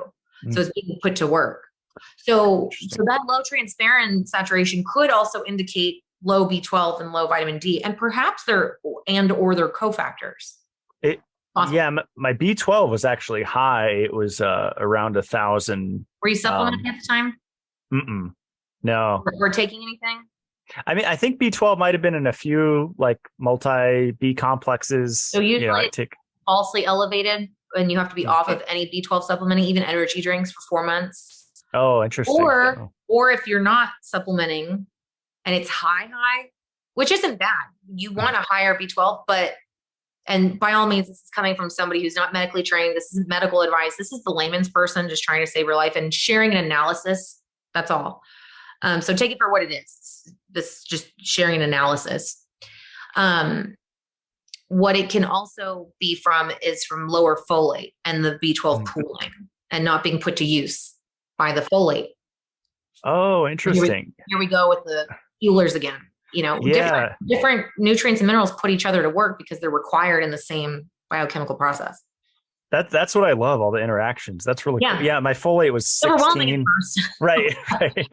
But just focus on one thing at a time and we'll be good. Right. Good. I'm going to get retested on the vitamin D because that and the ascorbic acid I really dove into this year. And what's interesting is I was experimenting with ergocalciferol, which is D2, which is the one that doctors commonly prescribe, just to see how I felt.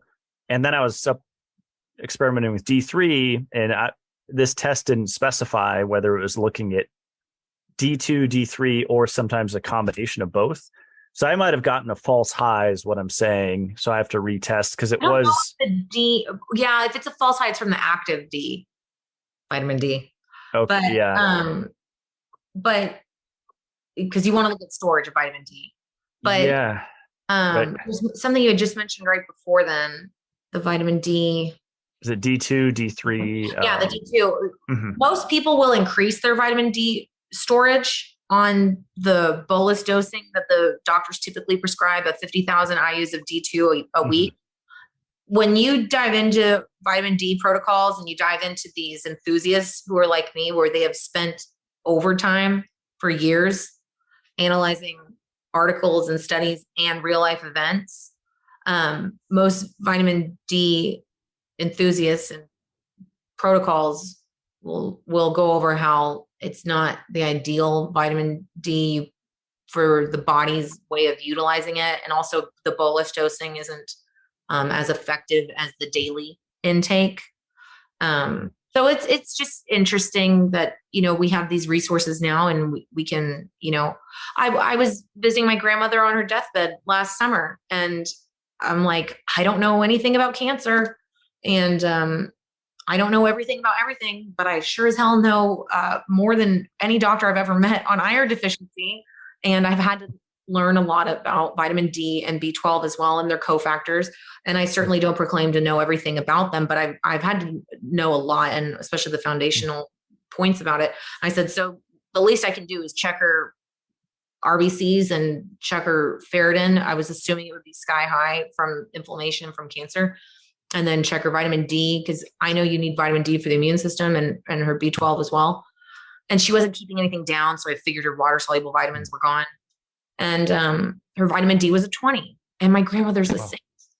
not to be punny now that she's now passed, but my grandmother's just the sweetest thing. And I'm like, I don't understand how she was in such positive spirits at such a low vitamin D number, because it is typically so cruel for most people. Some people are fine with it lower. I've come across them.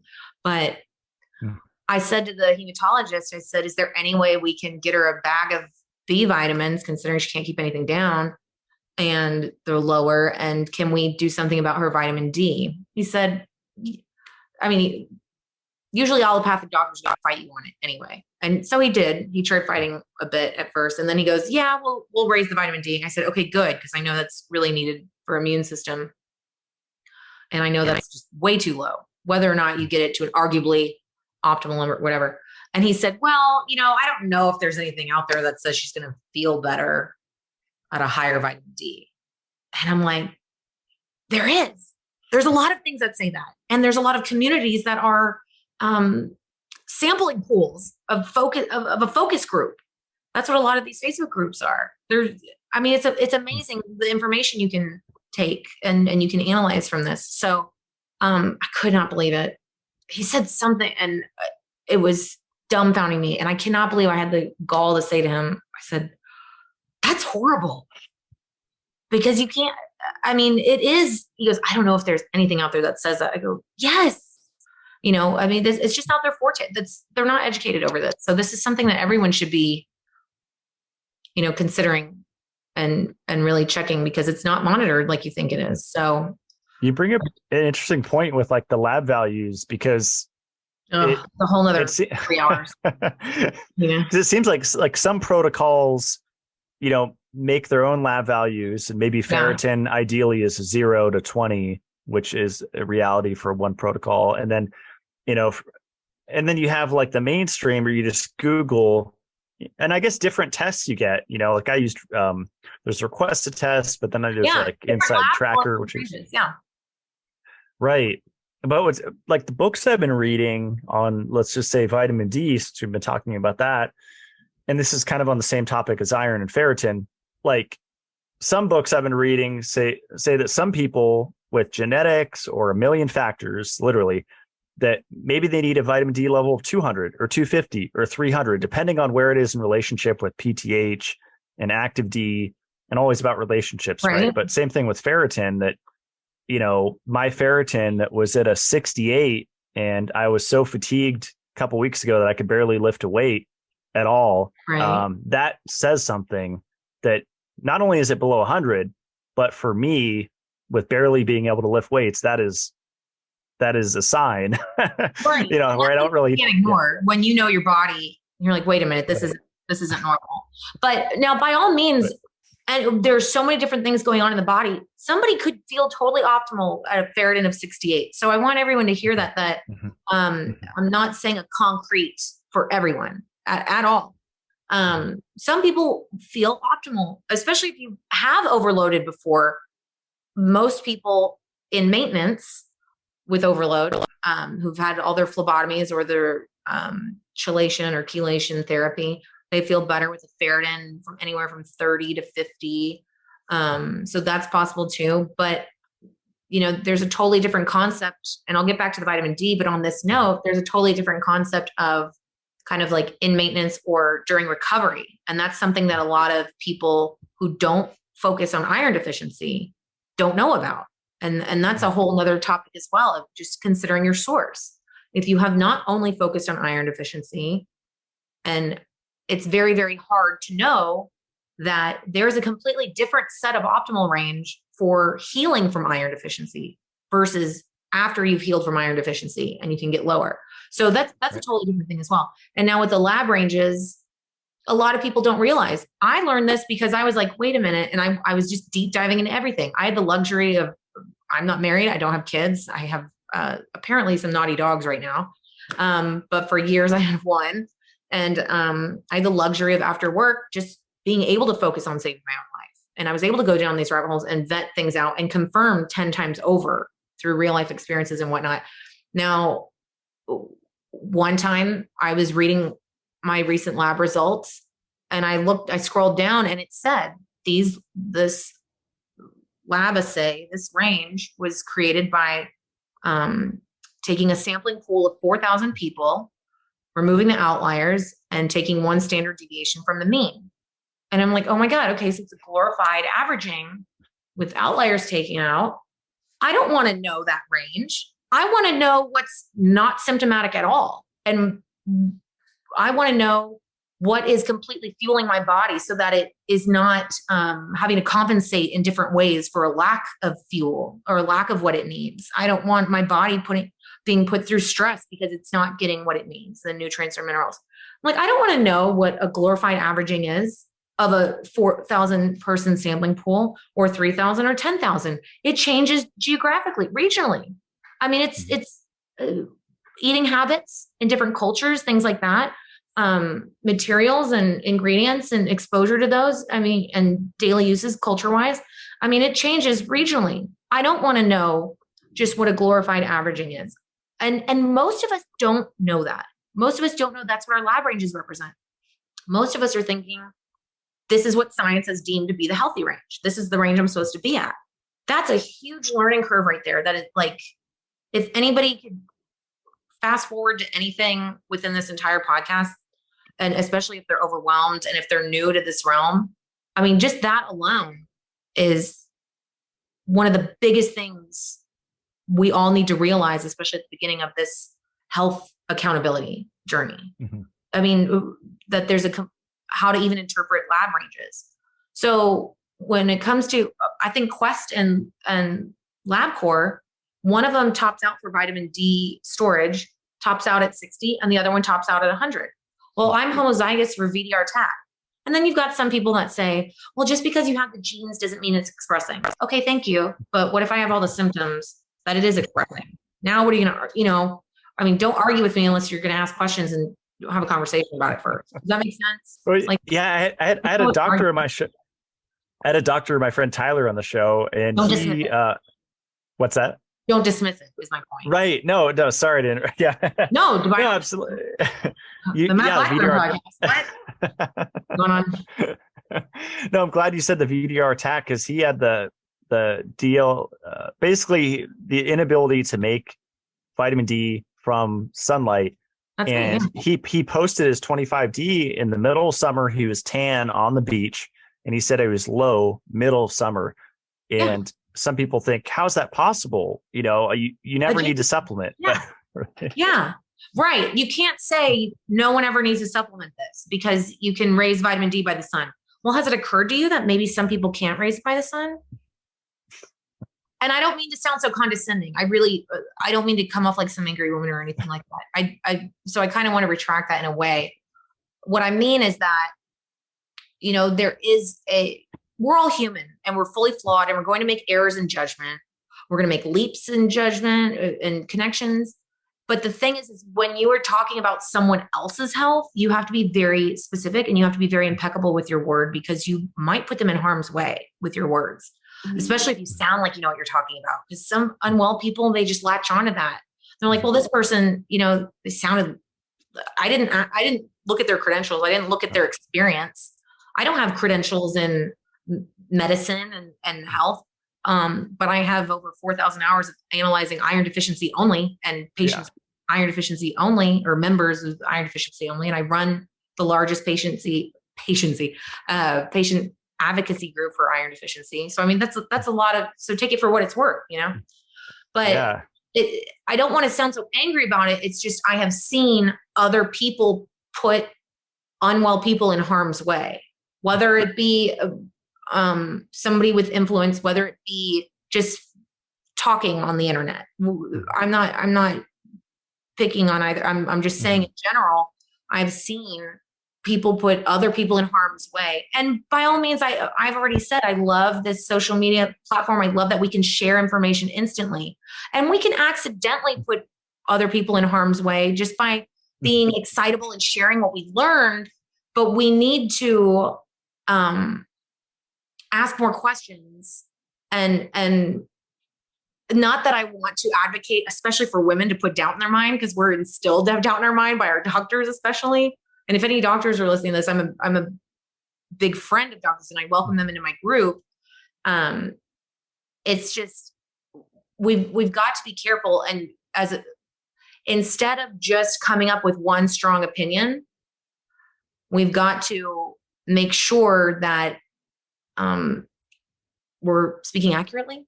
And there's room for possibilities and multiple you have to have variables. imagination too. And you have to be exploring, and you have to be experiencing this before you start sharing things, because you could accidentally, I'm not even saying this is intentional, you could accidentally put people in harm's way. Oh, you don't need to supplement because you make vitamin D from the sun. Oh, you don't need to supplement with iron because everything's fortified with iron. Well, did you know that there are tens and tens and tens of things that are common in the diet that block iron absorption? No. Well, okay, so maybe don't speak on that if you're not experienced with it, you know? Yeah. I'm homozygous for vitamin D. And there's hundreds of practitioners now that I think I told you I blocked 50 people, and they say, why do you block someone that has a different opinion than you? It was one night within half hour, block. It took me like half an hour, but I block people that are so aggressive and, attack, so what that I changed my mind. At least I'm doing it instead of like, clinging to my reputation or a book I wrote Right. or some view. That's a lot of people. Most people that I've met online are afraid to tarnish their reputation, where I don't care what people think about me. Well, that speaks to your reputation and your brand of, I'm a human and I'm learning all of this. I enjoy learning all of this. I'm going to continue learning all of this. I mean, that's a brand in and of itself.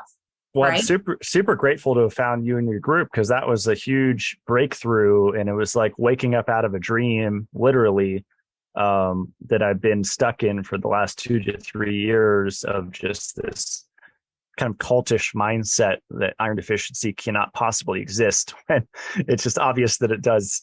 But one thing I want to ask, and we're all human, right. human, but I think that speaks to a brand, your brand. I think that speaks to, and a lot of people resonate with that. Oh, wow. Oh, we're learning this now. Oh, okay. That makes sense. As opposed to, nope, closed-mindedness. I mean, what are you going to learn from closed-mindedness? Absolutely. Yeah. Back to the ideal or just lab ranges. Yeah, we should probably vitamin D lab range. There's more on that. Well, I just wanted to ask you this question. So like, people say blood work is just a snapshot, therefore it's not accurate. But like looking at trends, for example, like I have 3 different, like 2016, my ferritin was, I lost it. Oh, here it is. It was 71. And then 2019, my ferritin was 40. And then this year it was 68. So, right. I mean, within that narrow range, but between 2016 and a few weeks ago, it was only a difference of 3, which kind of speaks to the stability, right? Ferritin is stable as long as, you're not dealing with anything that will falsely elevate it up and down. Mm-hmm. But other than that, I mean, it's stable, and it's going to reflect if you aren't absorbing enough, or if you're losing some, or if you're intentionally taking iron and you're actually absorbing it. It's going to reflect that, unless so when there is something falsely elevating it, that's when you really can't use ferritin as the marker. And I have seen false elevations even in the 40s and 60s too.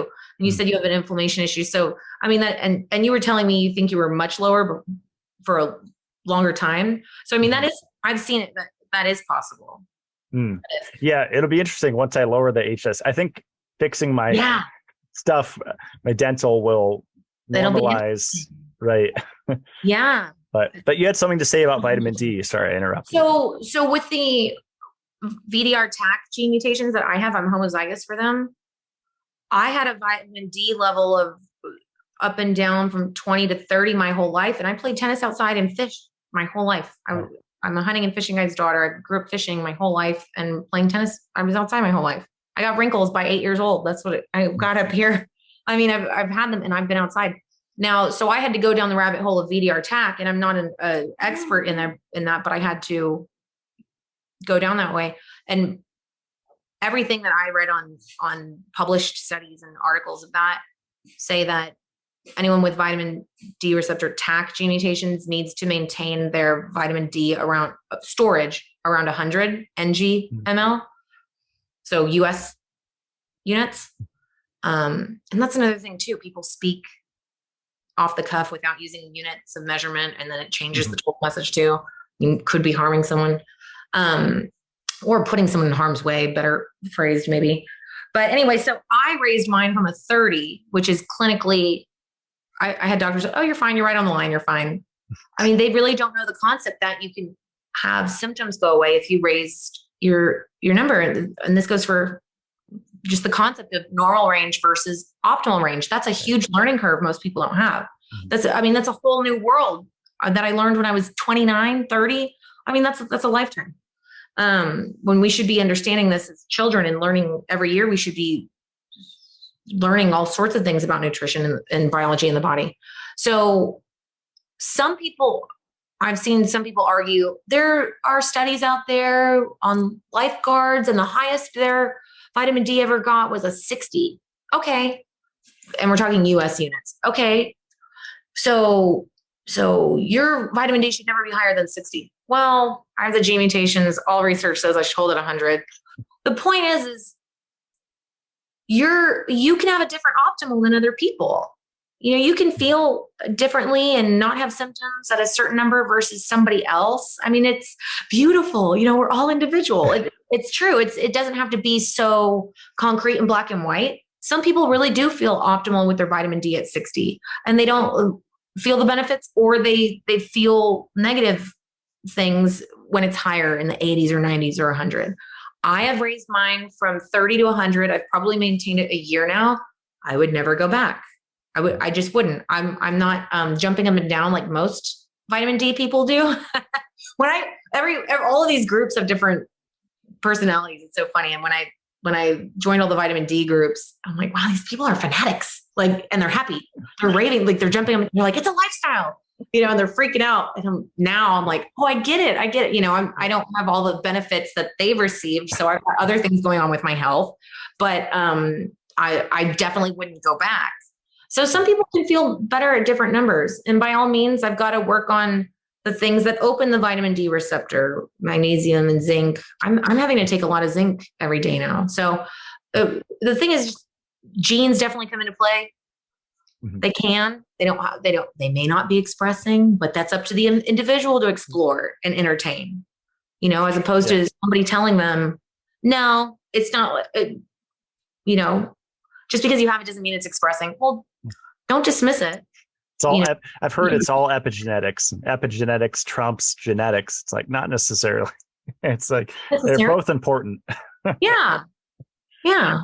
And the body's an ecosystem. So, we don't even know what we don't know what's going on. So, vitamin D, I have come across a small handful of people in these different, anxiety, depression, ADD groups and whatnot too, and vitamin D groups. And I have come across a small handful of people who have said, my bipolar or my schizophrenia is far less manageable when my vitamin D drops. Mm. And that's how I know when I need to get my vitamin D checked. And sure enough, it turns out it's lower. So, I've seen that, and these people don't have an incentive to lie.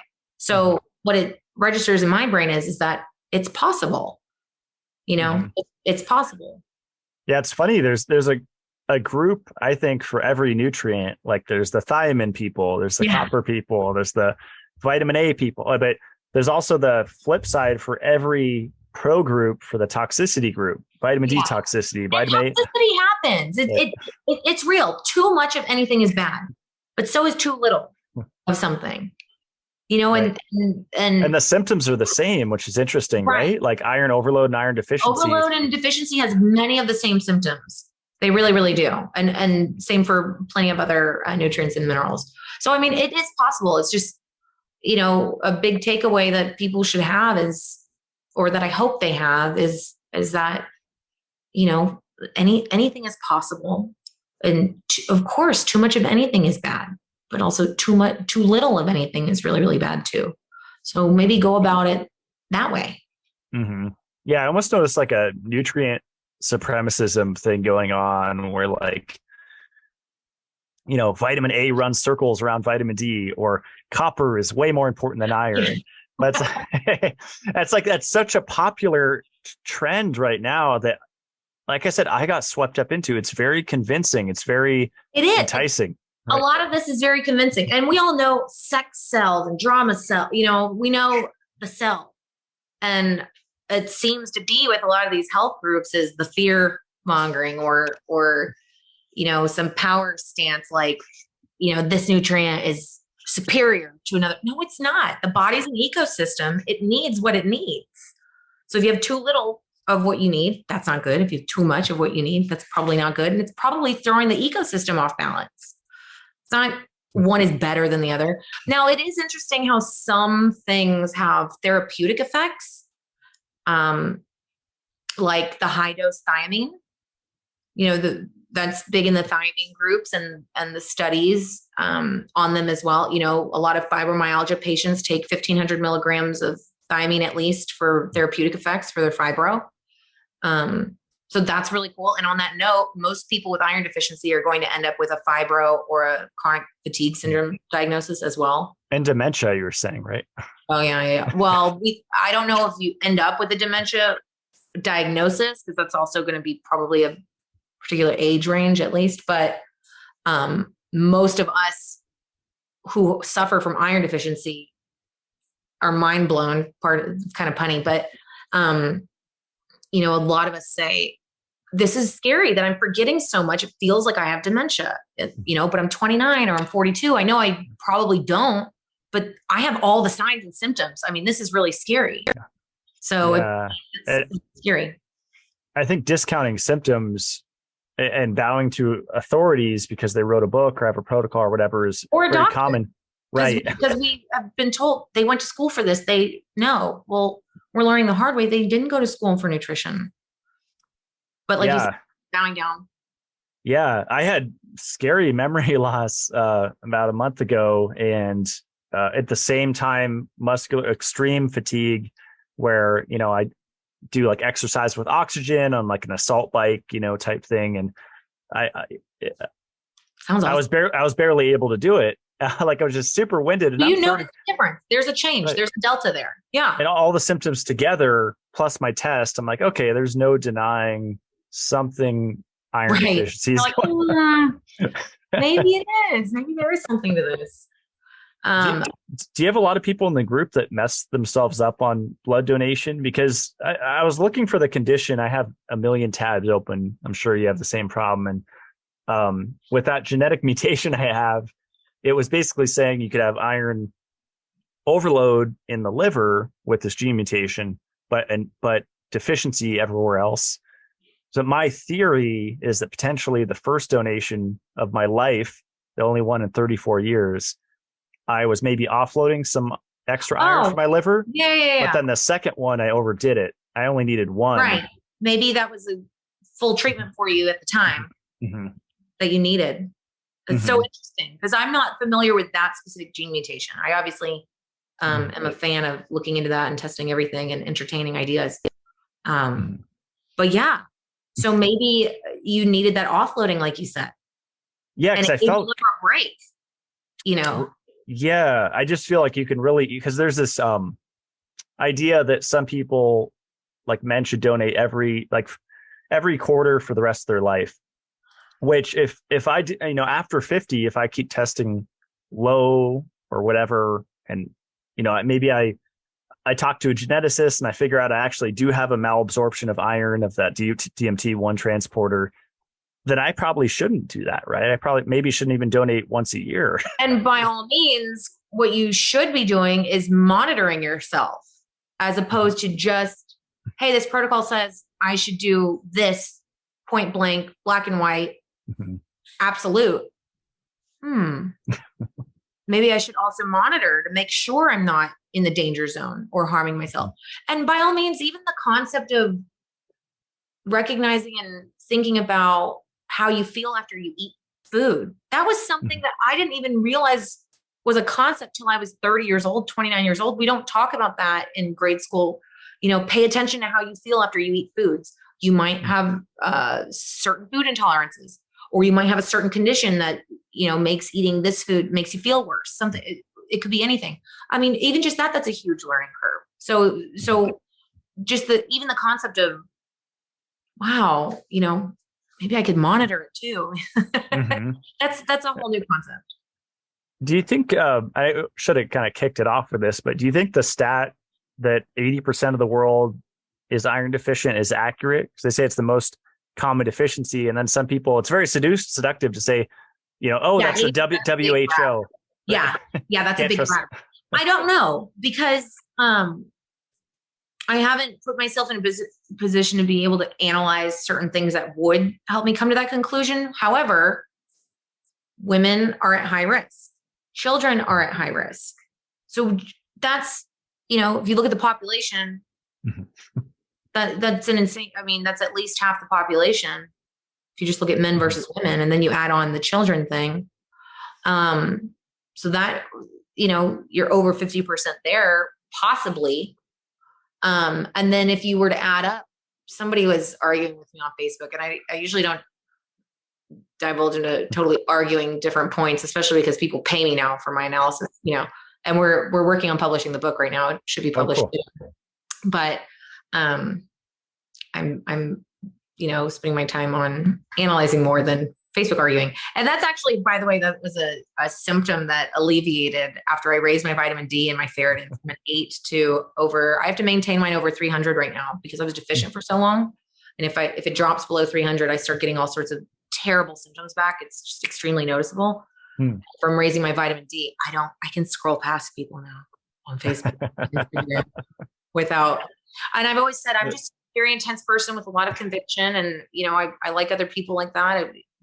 You know yourself and you stand for something and have a high integrity. But I think it's energy vampires, though, most of these people. What was that? I think most of these people are energy vampires. Yeah. They just want your attention. And that's like their goal. Yeah, you have to be prioritizing where your time is. So, but I noticed that was something that I even talked about in my group. I said, oh my gosh, I can scroll past easily now. Like, this is a whole new thing. I used to, no, I have to tell them, I have to understand. But anyway, what was the point we were talking about? I didn't take my iron last week. I think I have a stomach cancer. I've got iron deficiency brain. Well, we have a ton of questions. I figure I can pick the ones of topics that we didn't cover. But before we jump into that, I just want to talk about the safety of iron, specifically supplementation, because it was my understanding that, for the last 2 or 3 years, I've been trying to intake 1 milligram a day. That's been my goal. It's just kind of scary to think about. Wow. But yeah, because I was doing coffee, milk. Coffee with steak to block as much iron as I could, which with steak does have non-heme. I think that's a misconception, like that meat only has heme. It has both. And I think up to 60% is non-heme in a steak. And I always say anything's possible. So if it's something I haven't heard of, I'm like, it might, but the point of heme versus non-heme is that heme comes from animal products. Right. But the blockers has a lot of non-heme as well too. I've seen so many things from people that don't have an incentive to lie tell me what's going on with their health. I'm like, wow, I never would have thought that based off what I've read. So yeah, maybe it's possible. Well, because we've been diving into it, because like the whole people trying to block it, that the espresso that I drink, it only blocks the non-heme, or the calcium, like you said, the non-heme. Calcium will block the heme too, but the espresso coffee has tannin. Which block the non-heme. So there's lots of tea, coffees, wine. Doesn't wine have tannins? Isn't that what the legs are? The tannins. So that can block it. But you were saying, I was asking how did you were you calculating so that you could only absorb 1 milligram a day? That was the intent. No, it was just like, if I'm going to have a steak, I would have some espresso, and not like in a super orthorexia way, but like whenever I would like remember.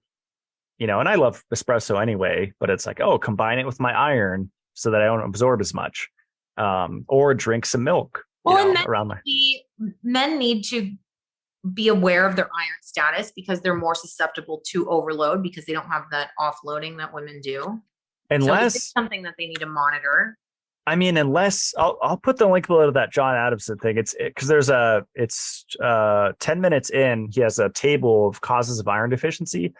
And it's like 99% of these men could have. It's like parasitosis, tumor, ulcer, gastritis. The causes are, there's only a tiny few that are gender specific or sex specific. It can happen. Even which the is high, mind-blowing for a lot of people. Yeah. right. Even the high stomach pH, because I just look at like over the years, the question, like the private messages that people have sent me, like questions like, what do you recommend for this?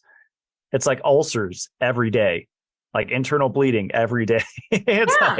It's like low stomach acid every day. Someone asked me about. So I know these things are popular. Right. And all of those affect iron absorption. And a lot of things that we're buying over the counter remedies for are signs that something like that is going on. Mm-hmm. You know, yeah. We don't know any better until our health has finally gone so bad that we look on Facebook and Instagram. Excuse me. Right.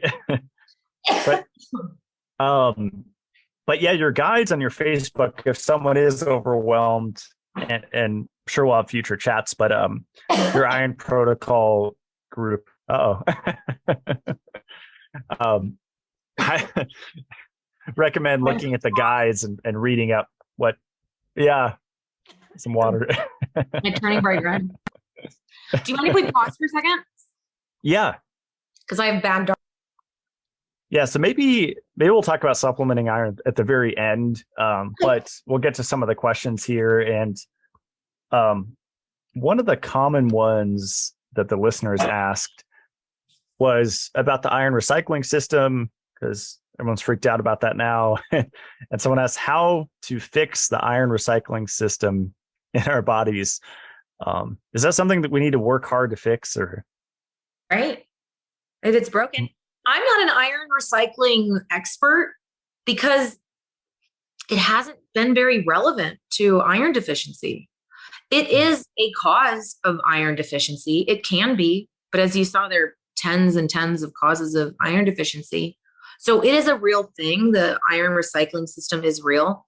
And if you have anything off in that system, I can see how it could cause overload. You know, you're transporting and you don't have the capacity maybe, and you're not correctly transporting, and therefore, you know, toxic iron could, you're not transporting that and it's running around freely. So that could be an issue. But then that could also, there could also be an issue of in the transport system where it's not getting transported and cause a deficiency as well.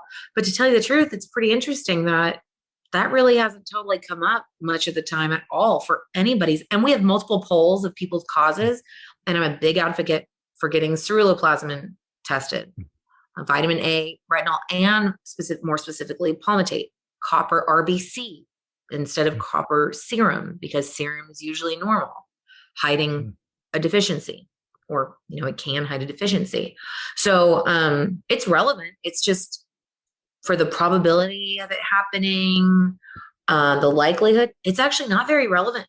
It's ended up not being very relevant to me analyzing thousands and thousands and thousands of people with iron deficiency. So yeah, it's a real, but it is a real thing that everyone should check out. I know copper, ceruloplasmin, and vitamin A are the fundamentals for that. Mm. Have you heard of the marker serum transferrin receptor? Because yes, my doctor actually was big on testing that. Do you think that's worth testing? Because I think one of the lectures I was watching, they could say an iron deficiency that's high or something. Yeah. I think doesn't that have to do with the ability of absorbing? It hasn't been very relevant in my mass analysis of iron deficiency. Or people with iron deficiency and their journey. It hasn't been very relevant at all, but my doctor tested it multiple times and it was always normal. So it's interesting. That's where I'm coming from of my background, is a very specific niche of analyzing those with iron deficiency, what they go through, the many misdiagnoses well before finally being diagnosed with iron deficiency, or them having to get it tested and them diagnosing themselves with iron deficiency now that they've read the information, the guides, so that they can be more informed and know what tests to run. So I don't know too much about that. I think it's worth knowing about, I'm sure, but it hasn't been very relevant in my realm. General thoughts on iron levels during pregnancy. Is it natural for them to lower as the pregnancy progresses. Yeah, iron is required for growth and development. So the baby, the fetus needs it and is taking as much as it can, really. So it's completely required. And what usually ends up happening is, even with prenatals, the mother isn't taking enough iron to compensate for how much the baby ended up taking, especially if the mother was at, a suboptimal number, or a potentially iron deficient number, or suffering from iron deficiency. So typically they're not taking enough iron to compensate for that, which then ends up with iron deficiency and also iron deficiency anemia. Now we know that blood volume increases, and so it's normal for anyone pregnant to become anemic or to drop their hemoglobin. Well, that doesn't mean they have to be anemic. Let's entertain the thought that someone is pregnant, their blood volume increases, and therefore their hemoglobin drops 2 units of measurement. That doesn't mean they have to drop to an anemic state. They can, let's say your hemoglobin is a 14 or a 15. You can drop 2 units there down to 12 or 13. You don't have to be anemic. And let's say they weren't anemic to start out with. Let's say they were at a 12, but they dropped 2 units and they're down to a 10 and they're now anemic. You don't have to settle for the suffering of anemia just because some people may say, oh, well, that's normal to be anemic during pregnancy. Well, it's normal because women are at high risk for iron deficiency. And then when you're pregnant, you're at extreme high risk for iron deficiency. So that doesn't mean you don't have to tend to it just because the incidence rate is really high. So, and you can tend to it safely. Yeah. This is a really good one on organ meats. If taking beef liver to support iron, how much would you actually need to take? And I heard some people saying spleen has more, or you could get dried blood capsules now or whatever. Right. And I'm actually an affiliate for Perfect Supplements that sells organ meats and some other products.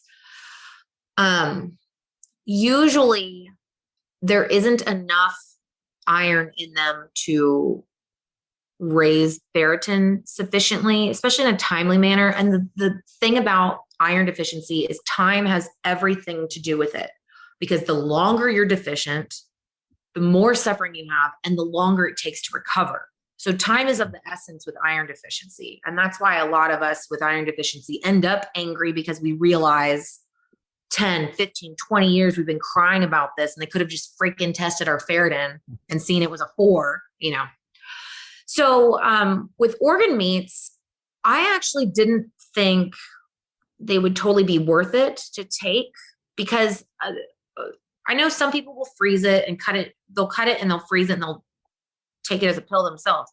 Hey, I'm not that I'm saying that's redneck. I'm a redneck though. To me, rednecks are resourceful, problem solving, smart, redneck ingenuity. That sounds like something a redneck would come up. And that's a compliment. That's a good thing. So I'm a fan of that. I haven't done it myself. Maybe I should try it. But looking at the numbers, usually liver, when you buy a desiccated liver supplement, it usually has 2 milligrams per serving. And usually the servings are 6 capsules. Right? And some people, what's funny is a lot of people will complain about the number of supplements they take a day. And I'm like, I was so sick for so long. I'm like, I don't care if I had to be on dialysis every day to get my life back. I was so sick for so long. And we're so blessed to be in a country where we have so many supplements accessible, but obviously I can go on a tangent on that. So back to the organ supplements, the different organs have different iron content. And I didn't think that taking the organ meats would actually benefit anyone much when it comes to treating iron deficiency. But what I saw after a while of analyzing, especially over a year of analyzing people on desiccated organ meats, different organ meats, whether it be eating it or taking the actual frozen liver or whatever it may be as a supplement, or buying the organ meat supplements, what I analyzed and found out is a lot of people ended up feeling better, even though it was only marginally or not even at all really tending to their iron deficiency much. And it's probably because they're little nutrient bombs. They've got so many different things in there that we benefit from, and that a lot of people may be low in. So I don't think iron so far has any therapeutic effects. Like we were talking about the high dose thiamine, whether or not you're low in it can have therapeutic effects. And I don't know about B12, at least for me, it doesn't for me. And for a lot of people I've analyzed, but so I don't know if it's, I don't think it's because of any therapeutic effects. I think it's because a lot of people are low in a lot of things and they needed what was in them. Mm-hmm. So, usually there's a calculation in my guides in the heme iron section. And there's also right below that an organ meats section too. But in the heme section, I put a calculation of what I have found that most people need to take if they're only taking heme iron. What I have found for them to minimally need to take to raise ferritin. So there is a number for that. There's a calculation for that. And usually the organ meats is a more, it's a lot more effort considering it's so many more pills. That's why a lot of us use this one brand called 3 Arrows. I use Simply Heme, and some people use the Heme Plus. It's got methylfolate and methylcobalamin. But I always tell people to start with just the plain heme, in case you're sensitive to methyls. But that one per pill is 20 milligrams of heme iron polypeptide. So it's just the iron extracted from, it actually turns out to be grass-fed bovine spleen blood. So you can buy organ meats, or on the market now, there are actual heme iron polypeptides of just the iron from the heme, from the animals. Oh, that's cool. Yeah, because someone asked how to raise ferritin as quickly and safely as possible, which you said it's more of a marathon, not a sprint, right? Like, yeah. So you can do infusions, you can do diet, but that's why the information in my guides are so helpful, because it's really to create your own protocol that works for you, and you're more informed about likelihoods and probable needs and, for intake and different things like that, and what blocks it and what doesn't. So, the body can only transport so much iron at a time. So you can't just take a whole bunch of iron pills in one day. You have to take what your body has the capacity for. So there's a calculation that we have from the American Society of Hematology as to what they say they see most people end up needing to take a day. So we have that calculation in the guides. And so that's just a general, what most people for your weight will probably end up needing to take. But then I go over in guide 3 in the section of understanding the iron panel, interpreting the iron panel, I go over testing the safety of your dose. So when I said earlier, I told my doctor, transparent saturation, I want mine to be 100%. He was like, that's not really how it works, but he didn't know how to explain it. So that's the body's capacity of safely transporting your iron. So if you're at 80% saturation, that's way too high. Now, if you eat some iron and then you go and do the test, it's probably going to end up around the 80s or 70s or 60s, depending on how much iron you just ingested. Because remember, the iron panel is an active snapshot. So we test the safety of our dose. We take what we take as our dose, and then within an hour to 2 hours, we do the iron panel. And if it comes back way too high, your dose is way too high. You can expect it to be above range. And even when you're supplementing, in general, you can expect it to be a little bit above range, because that range is built on fasting, or it should be. So it's a matter of how high is it. You don't want it too high, because you need room for any other incoming iron, because that saturation is going up and down all day. So is the iron serum, just based on you eating or not. So you can test the safety of your dose for sure. And by all means, there's a disclaimer there that most people, you don't want to take any more than 150 or 200 milligrams of non-heme in one dose. For most people, that's maximum. And we especially know that because doctors will say take 2 ferrous sulfates at once, let alone a day. But there's also different supplements that add up to 150 milligrams with just one pill. So we know that that's a general safety, but by all means, that could still be too high of a dose for your needs, which is why you want to test the safety of the dose. Caitlin, have you heard of the zinc taste test? Because supposedly if you're, you can take zinc sulfate, the liquid, and if you taste the metallic taste, then your zinc's deficient is the idea. And I guess there's a few studies, and then if you can't taste it, that means you need it. And I wonder, because I've had people tell me, like even my realtor up here, and I sold my house, I think she had true iron overload, and I did help her, and I got her on liver and all this stuff. But she said she could taste the iron in the steak. I'm like, okay, if you're at that level, sounds like you have too much. Yeah, maybe you have too much then. Yeah. Right. And she had like, I don't know. I haven't heard about the zinc test that you mentioned. My potassium dropped a little bit, and I never could eat carbs. And come to find out, it's because B vitamins are needed for processing carbs. And I have some gene mutations there as well. And apparently I was low as well. And now I've been eating some russet potatoes because they're just the light of my life. And I've been saying, like, I can taste the potassium. It's just so good for me. I need it. But I haven't heard anything about the tasting of the iron meaning anything. Okay. I was just curious. Right. It could be. Some people even end up with a metallic taste sometimes just from supplementing in general, which may or may not indicate anything actually happening other than just the supplementing. It may not indicate iron overload. Yeah. I don't know if you covered this earlier, but how can we tell the difference between dysregulated iron and a deficiency? Would it just be reading the iron panel correctly? Yeah. Testing your vitamin A, especially palmitate, copper, RBC, ceruloplasmin. If there's any issues there, you probably have an iron dysregulation issue. And some trial and error probably. I don't have a perfect answer for that, but that's a good question actually for me to kind of, I bet I might be able to, if I thought about that a little bit more, I might be able to come up with a little bit more of a, I don't want to say an absolute, but more of a trial and error thing on that. But the first answer is test results. What does it mean when you have normal iron in the blood? I guess they mean serum iron, but low stores, which I guess low ferritin, but normal serum iron. Means iron deficiency. It means your body is trying to stay alive, and it's got, so this is the thing is, most everyone, a big reason why iron deficiency doesn't get diagnosed is because the doctors aren't typically testing ferritin, and they're testing the iron panel. And usually at all times, for most people, most of the time, the iron panel is totally within normal range.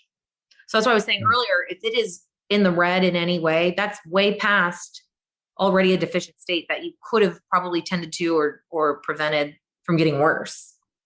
So normal iron serum is totally normal. It doesn't tell you anything unless you know how it works and you purposely did your test a certain way with intent. So for example, if you want to know if you're absorbing, you take your iron dose before the blood work, like an hour or two before the blood work, and you can expect your iron serum to be high if you don't have absorption issues. And you can expect the saturation to be high, the percentage saturation to be high. But if you have absorption issues, if you want to see if you still have absorption issues, and you can go about it that way and see how the iron serum. So there's different ways. If you actually understand how it works and you know how to, I don't want to say manipulate it, because some people might infer that means that you're changing it somehow, but I just mean knowing how to use it. Yeah, it's useless. It's useless for diagnosing iron deficiency. Okay. I think you're normal. Someone asked, I think there's a lot of the confusion. People are like, how can a novice read an iron panel or understand the basics? It would be your guide, right? Like join the group, the iron protocol. It's actually really easy. It's just because we're trying to match, first of all, the brain fog that comes with iron deficiency makes everything really difficult. But we're also trying to match what our doctors have told us and what we also read online, or maybe have had some influence put upon us by somebody with a different opinion. It's just difficult when we're trying to match what other people who aren't experienced with it are saying to what we're reading, and we're trying to make them match, and it doesn't. So that's when it's most difficult, let alone with the brain fog that the iron deficiency comes with. So it's actually a simple concept. But most of us, it comes off overwhelming at first for most of us. Like you said, with my content, it's just the sheer volume of content is a lot, and that can be overwhelming just to look at. So it can cause a mental block, but I think the analogies of checking savings and then maybe the transporter or whatever transfer is. Right. It's actually simple. That helps. And relatable. Yeah. It just, we're like, oh, I didn't think that at first. What are your thoughts on copper? I don't think we talked about that too much. Is it the savior? Like, do people just need that to heal? No, because what if you've lost iron from H. pylori? That's got nothing to do with iron dysregulation. And, but copper's super important and needed for ceruloplasmin. It's needed for, and it can even, it often helps iron absorption when you're copper replete, when you have a sufficient amount of copper, and when you're low in copper, it can, you have a lesser amount of absorbing iron in the stomach. So it's helpful and important, and it's necessary for the whole iron process, but it's, no more important than transferrin, than vitamin C, than vitamin D. I mean, it's just a component of the ecosystem that's needed. It's important, but it's not a savior. Yeah. Yeah. And I think there's like a camp that says copper toxicity can never exist. And I think with gene mutations, I don't know how common Wilson's disease is. But that's probably a good question to ask, right? Is how common is Wilson's disease before you say that copper toxicity isn't possible? Or I have come across so many people that have shared with me I've asked for details and their blood work and whatnot to prove what they're saying. And anything can happen in the body. So I'm a big believer in, that's a red flag for me if somebody says iron deficiency doesn't exist, copper toxicity doesn't exist. Well, are you highly experienced in all gene mutations? Are you highly experienced in XYZ? How come I have plenty of women in my group that say they were copper toxic from the Mirena coil and they had all these issues. And then now that they've taken it out and dealt with the toxic copper, they feel completely different. Are you calling them a liar? They have no incentive to lie. You know what I mean? Right. Just kind of logic. This is a good, sorry. This is a good one. Does COVID increase iron and create iron toxicity? I mean, my when I had COVID twice this year, my experience has been, and my research is it increases nutrient requirements for everything, and it could mess with your lab markers. Which is why it increases the requirement. Yeah. Mm-hmm. Amongst, who knows, many other reasons possibly. We don't know everything about COVID, There'll be plenty of other reasons. But the question was, does it make more iron, or does it cause iron toxicity to get COVID? Like if you take iron while you have COVID, are you going to die? I've had plenty of people in my group take iron, even though I told them COVID, has depleted iron stores, which makes us think it eats iron. So, just FYI, because they're asking, should I stop? Because we read in the guides, the plenty of causes are viruses, and so I've told them it's, it seems like it's feeding on iron. And we've had so many people say, I can't afford to not take this iron. I took the risk, and I would have been so much worse. I was so much worse the week I didn't take it. I'm so much better, and I'm healing better. So I haven't seen anyone die in my group. I've seen plenty of people take the iron, even though I stopped taking it. I was like, because the last, should I, or do I stop? And it's like, you do whatever you want. I'll tell you what I did, and then I'll tell you likelihoods that I've found. But, I have a big issue with people telling other people what to take, especially not knowing their background, especially, not knowing their background. I was going to say, and not being in the medical field, but that kind of doesn't totally mean much. at this point when it comes to my point. Because a lot of us are harmed by what they're telling us to take and not take. So, I mean, I was prescribed a vegan diet when I was iron deficient because my doctor didn't know how to diagnose iron deficiency. So, you know what I mean? That's what I mean by that. I'm not trying to slight doctors. It's just, basic math. I don't know what this question means exactly, Caitlin, but what makes iron bioavailable? Because I see that term thrown around a lot, and I think a lot of people who use it actually don't know what they're trying to say. Because I think it's one of those catchy words that a lot of people will use for attention so that they spend more time on their page and buy their services and consultations. We actually never, I used that word earlier only because I know your audience, but it's not relevant in our group at all. Like our group members don't even use it. And we have group members coming from all different backgrounds and all different protocols and all different insights. So that's actually a term that's not relevant to us. But what I'm assuming what they mean in regards to iron deficiency is usable iron, like iron not stored in your tissues. Now, the thing is ferritin is not toxic iron.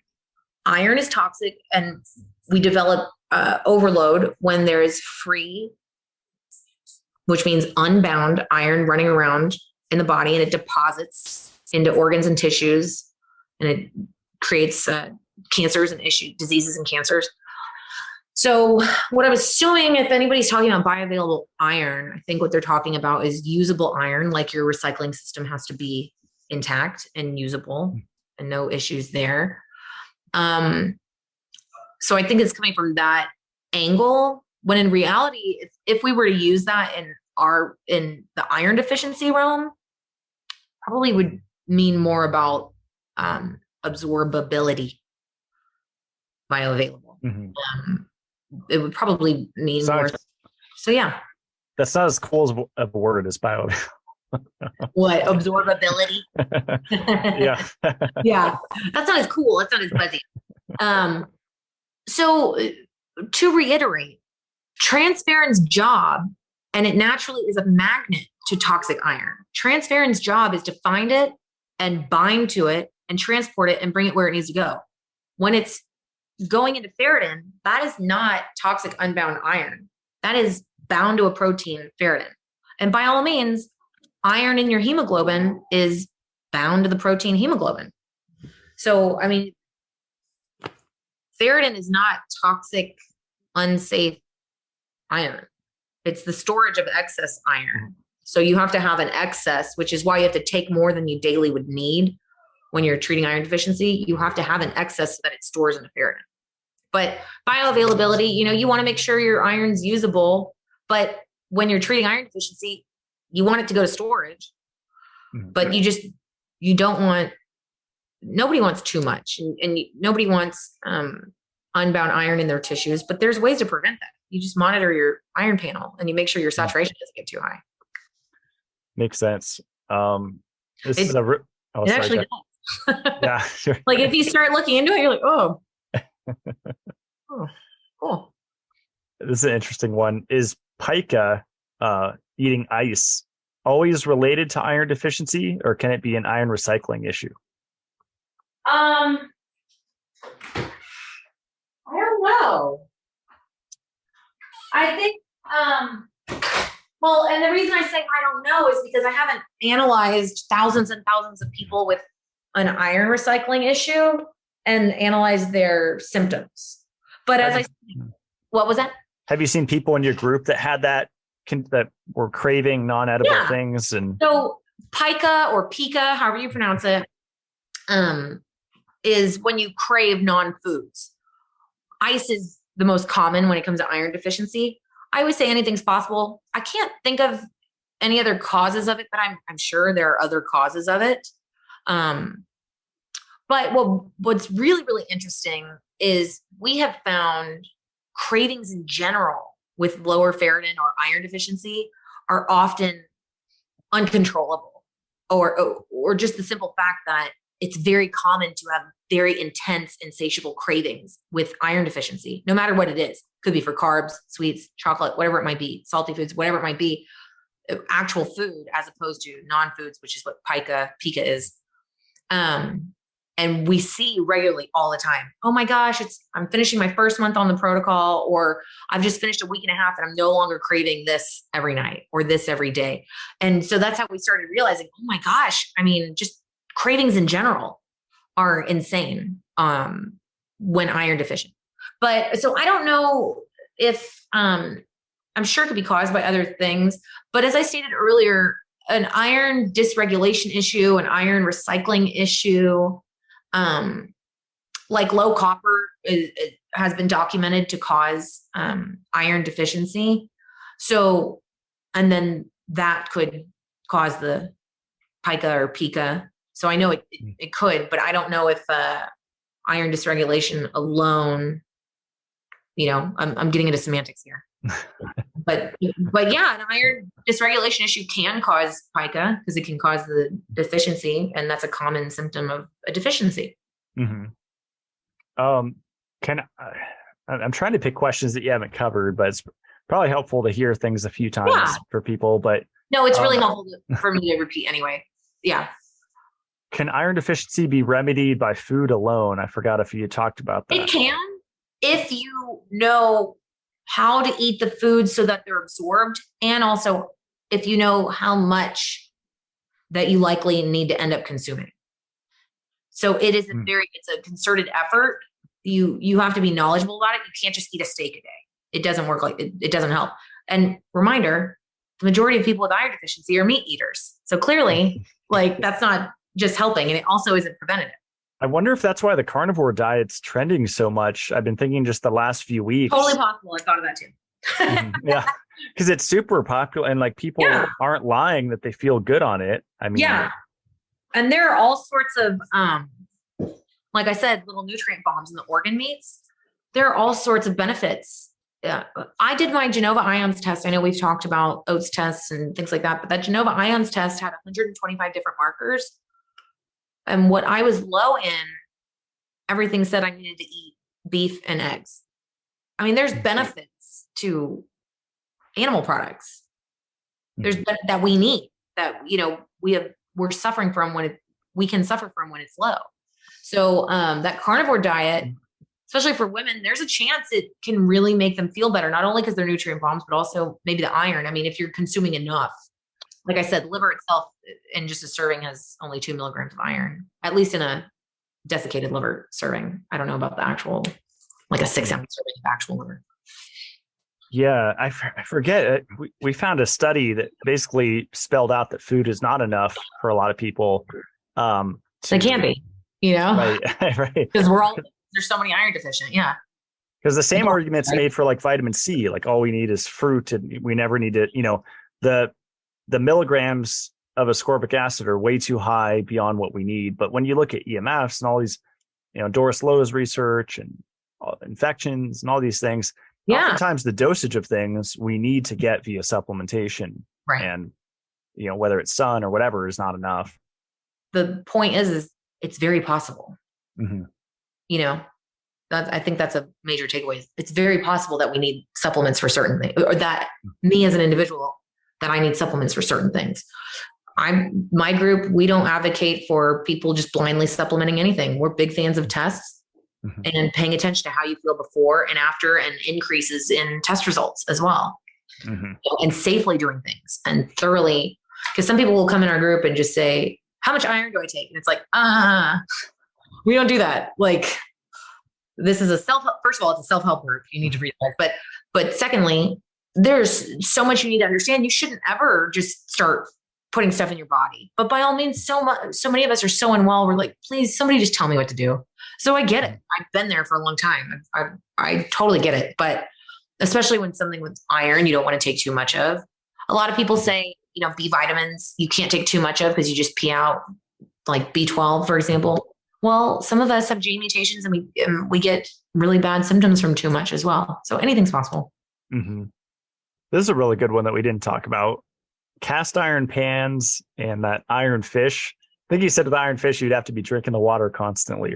Yeah. So if you think about it, what I think is really telling is personal experience and analyzing mass anecdotal experience. And we have thousands of people in my group saying, I've grown up on a cast iron skillet. All I cook out of is a cast iron skillet, and I'm severely iron deficient. It doesn't work. And if you compare the amount, you can Google how much you are likely to absorb from it. And then you compare it to your calculated range of how much you probably are going to end up needing to take daily. It's incomparable. I mean, it's far too low. So it makes sense mathematics wise. Like none of this is opinion, if that makes sense. Yeah. I did a deep dive. Mathematics. Makes sense. Yeah. If the cast iron seasoned, I found that you don't absorb really any of the iron because I was trying to avoid it. So, right. That makes sense. Light bulb. Yeah. It's like and a coating. People have to have it seasoned. Right. Mm-hmm. I'm actually in the middle of seasoning mine. I set it to the side to season it because it's not. And I put in some onions and I'm like, these are black. Like this is probably the iron and some rust. And it quickly rusted. It wasn't, like I'm sitting there with a rusting pan or whatever, but yeah, that's fine. That makes sense because the layer. Mm-hmm. And the iron fish can help people that maybe perhaps if you have a harder time tolerating certain irons, but by all means, we go over plenty of the different types of irons in the group, in the guides. There's a supplements post in the treatments guide, and we've got specific notes on them and findings in the analysis. And there are plenty of people that can't tolerate certain supplements, but can tolerate others. A large takeaway I want people to understand is that there are a lot more options now than what the doctors typically prescribe. But by all means, some people can't digest a certain way. Some people are more sensitive for whatever reason. I've even come across 2 people that claim they're allergic to iron. And they were giving me all sorts of examples, whatever. I'm like, you don't have an incentive to lie. But the iron fish could work for somebody. Some people prefer spa tone. They can digest that over oral supplements. Spa tone's the kind you pour in your drink. So with that being said, because they can tolerate spa tone over oral supplements, there's a chance some people can tolerate iron fish if they're boiling their water and drinking that water all day. If you especially are pairing it with the high dose vitamin C, so that because over time your hepcidin just continues to increase, and especially after doses it increases as well. It would just be very hard to do. It would be very hard to get enough, but some people are suffering so badly and they're desperate and they can't tolerate anything and they need some sort of resources. So we do have plenty of different alternative means of and examples of ways people are intaking iron even though they can't totally tolerate it. That's awesome. Orally. They can't tolerate it orally, so traditionally. We answered a lot of the questions here that I'm going through. Probably half of them you already talked about, but I did see beta thalassemia. We had a few questions on, or thalassemia minor, if you looked at that. So I'm not an expert in that, but it's my understanding that with thal, they become, and anyone can correct me if I'm wrong. I'm going to paraphrase my general understanding, but with thal, you can end up anemic and need transfusions. And there's a common mistreatment of giving iron infusions or taking iron when really, they're not low in iron. It's a RBC, I believe RBC issue. And so especially after so many transfusions, there's a risk of iron overload because there's iron in the blood that they're being transfused with. So there's a common misconception that to not take iron because of the misconception of the treatment, being iron related, and then the negative effects from that. So with thal, just because you have thal does not mean you shouldn't treat your iron deficiency or that you can't, or that it's a totally dangerous situation. So it's actually a common topic. And I have one of the posts for thal in my common topics guide in the group in guide number 4. And that way everyone on that thread can talk about it with each other. So I always direct people there, and it's been so nice.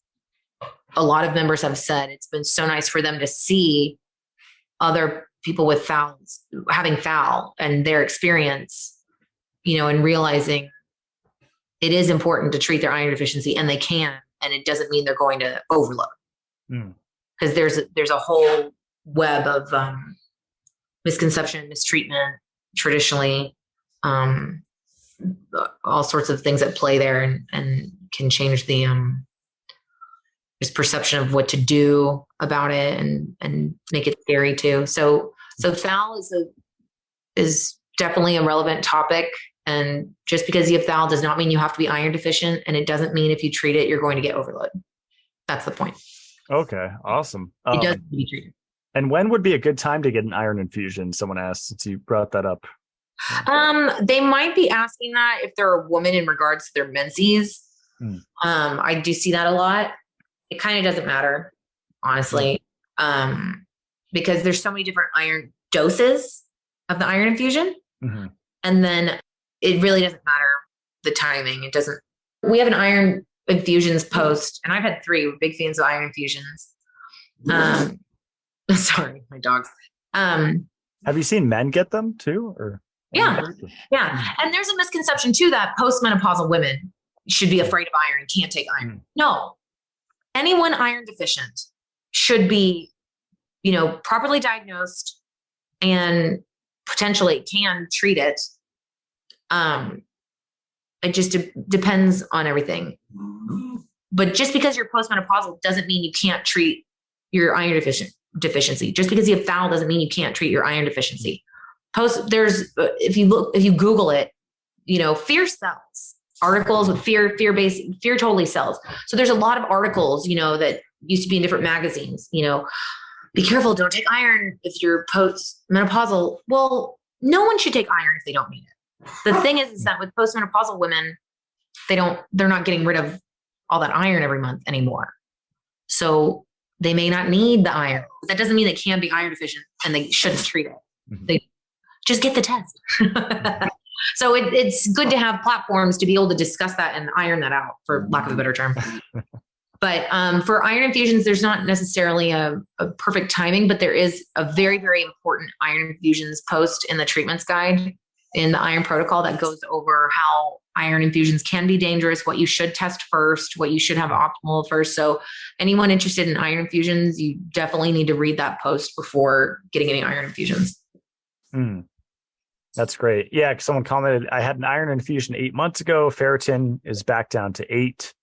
It just my body be getting rid of so much iron because I don't need it. Currently 34 weeks pregnant. So no, they're and I don't mean to say that arrogant, but they're not as experienced as sorry, my dogs don't know what they want, but they just know they want to whine at me right now. So sorry. I've come across thousands of comments like that and questions like that, and people sharing their experiences like that. They're not as experienced in iron deficiency as it would benefit them if they were more experienced. So your experience with an infusion completely depends on the dose and doses. It depends on your other nutritional markers that are explained in the infusions post. It also depends on if your cause or causes are fixed. So a lot of people will, get an infusion no matter what the dose, and then retest several months later and say, it didn't work. My ferritin is back down to a 4. And it's like, well, did you fix your causes? Well, no. Well, that's like filling water into a bucket that has holes in it. It just, your cause, if you still have your causes, it's especially if they're heavy periods, it's just going to go away. Or if you get pregnant, that's going to take all your iron. So anyone who's had an infusion and you think it may not have worked, or you're a little confused and you don't know why the result was the result, definitely read the information in the group on the infusions. It's so nice and clarifying. It's like, oh, and it's easy to make sense of it. Just, it's not if you don't have that information. So yeah, if you've had an infusion, I've even seen some in other groups that are anti-iron and say, I had an iron infusion and it ruined my life. Well, what was the dose? What was your ferritin for? What was the ferritin? What were your causes? What was this other marker and that other marker and this other marker? And they don't have the answers for it, but they're blaming the iron infusion. It's like, well, there's a lot to an iron infusion that your doctor usually doesn't know. And so that's why you need to be paired with this information. Because you may come to a conclusion that the iron infusion was bad, when in reality it wasn't, these other things weren't tended to beforehand, and you shouldn't have gotten an iron infusion in that circumstance. So, Makes sense. so it was bad. It's just, it's not bad in general. It's just, you shouldn't have gotten it because of these parameters. So did they ever make formed? Did they ever put vitamin C with it in the iron infusion? Have you seen, or is that something? No, I haven't seen that. They typically don't put it in there or do another bag of it. It wouldn't help with absorption because it's going straight into the vein. But what it would help with is any oxidative stress. So some people even have joint pain after an infusion. And I'm like, it's probably either the oxidative stress or you depleted a cofactor that you don't realize that's needed for joints. So it would probably benefit a lot of people after an infusion to have vitamin C, perhaps glutathione, any other antioxidants regularly. Awesome. Just do a few more. Appreciate the time. It's a long episode. Obviously, I can go on forever about it. I prepared you though. You know what you're going to do. Is hair tissue mineral analysis a valid way of telling if you're iron deficient or have iron overload? I think it's possible, but I have not analyzed thousands of people with their blood work and their HTMA. And then let's say after supplementing or after donating blood, and then their HTMA and their blood work to compare. And I think that that's what's needed to be done to have a definitive answer, or the closest to a definitive answer on whether HTMA is valid or not. And the problem is I don't see anybody doing that analysis, but they're touting opinions on it. And I don't think that's, what's the opposite of misleading? I don't think that that's, fair leading. What am I thinking of? By the way, if you can't think of certain words, that's actually a common iron deficiency symptom. And there's a term for it. It's called word searching. Yeah. It's common with ADD, but it's also common with iron deficiency. Common words. Yeah. That's a great question. Yeah, I'm about to have a show on it and dive into it. I've never had one done, so I do want to check it out. But here's a funny one. Who do I put my trust in, or should I just ignore iron entirely at this point? So that's basically You're probably going to end up fusion. Yeah. And that's a valid question because there's so many polarizing opinions on it. And then especially the iron deficient person doesn't know what to do with it because you've all this brain fog and you can't make sense of heads or tails of things. Even when something's very obvious, like everyone in the world has hemochromatosis. I mean, I'll ask people, because people will come to my group and say, I'm so confused. I'm overwhelmed. And honestly, I feel so defeated right now. And I don't even want to try this anymore. It's more demoralizing. It can be. So I think that's a very valid question and something that a lot of people go through. And I think that's really, really important because I always tell people, consider the source of your information. That's why I've said multiple times in this podcast, I do not have medical training. I'm not a medical professional. This is somebody who wanted to save her own life and was determined to save her own life. And this is my background. I've analyzed iron deficiency and the experience with iron deficiency only. And there's some offshoots that have come with that because it's relevant to iron deficiency. But I've specifically only studied iron deficiency only for over 4,000 hours, at least. I'm sure it's much more than that at this point. But it's a very valid question because some people sound so knowledgeable. But then I ask them, what's their experience with iron deficiency? And they're like, I don't know. And it's like, well, do you realize how silly that sounds that you're considering somebody's opinion that isn't an expert in iron deficiency? And I don't mean it in a condescending way. I mean it in a logic, let's think logically, because having iron deficiency, it's really hard to make sense of things. It's hard to utilize logic. It's hard to have common sense too. And I don't mean this in a degrading way. I don't mean this in an attacking way. This is my experience and what most everyone in my group says that they consider is going on with themselves. They have some serious issues making sense of things. And I get this question a lot. I'm so confused. I'm overwhelmed because I don't know who to listen to. Well, first of all, not that I'm trying to make this about a promo for my group, but my group gives a lot of information. So I have to talk about, how to take in that information. First of all, in my group, we're not telling you what to take. We're giving you information so that you're more informed and you can make a protocol that works for you. And you can make decisions that work for you. And here's where it's coming from. It's coming from mass analysis of real-time iron deficiency experiences mixed with vetting out studies and research. So first and foremost, consider the source. And this is where this information is coming from and how to utilize it. So when I first started diving into this, I think I mentioned earlier, I made several conclusions just from reading the resources and studies. And I was wrong on the conclusions I came up with.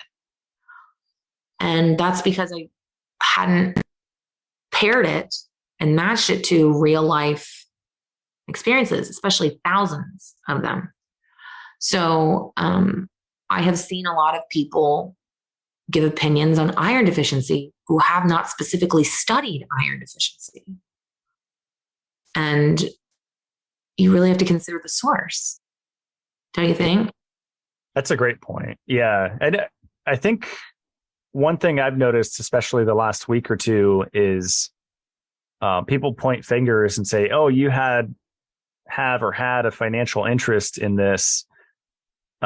Therefore, your opinion on this is invalid or whatever. But I think whether you're an affiliate for products, which both of us are, I have my own supplement line. Some people, run a group, a Facebook group, or wrote a book, or have a protocol, or I feel like everyone has financial vested interest in their viewpoint. And so you can't use that argument that, oh, they have a financial interest, because everybody has a financial interest because we have to pay rent and everything. I mean, I get what you mean, but I do think that a conflict of interest creates an opportunity for a message to get thwarted or bias to be there. Right.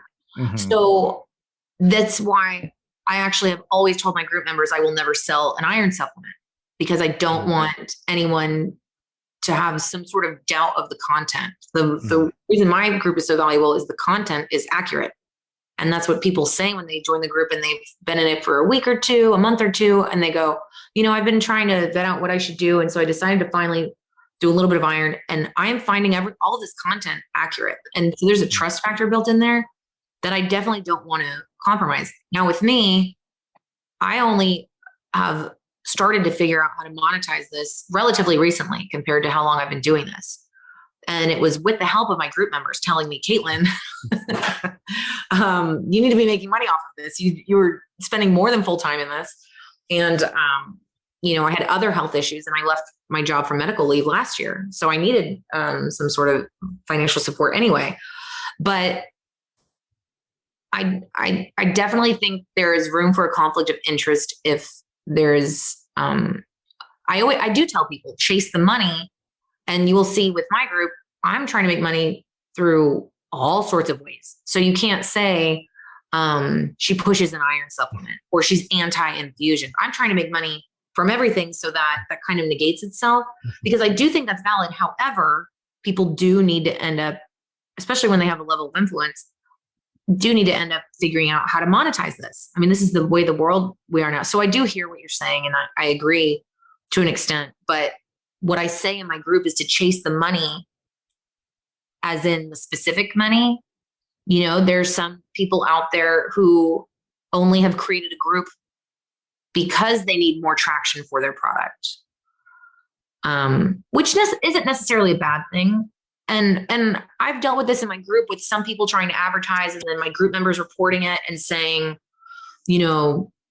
that's not right.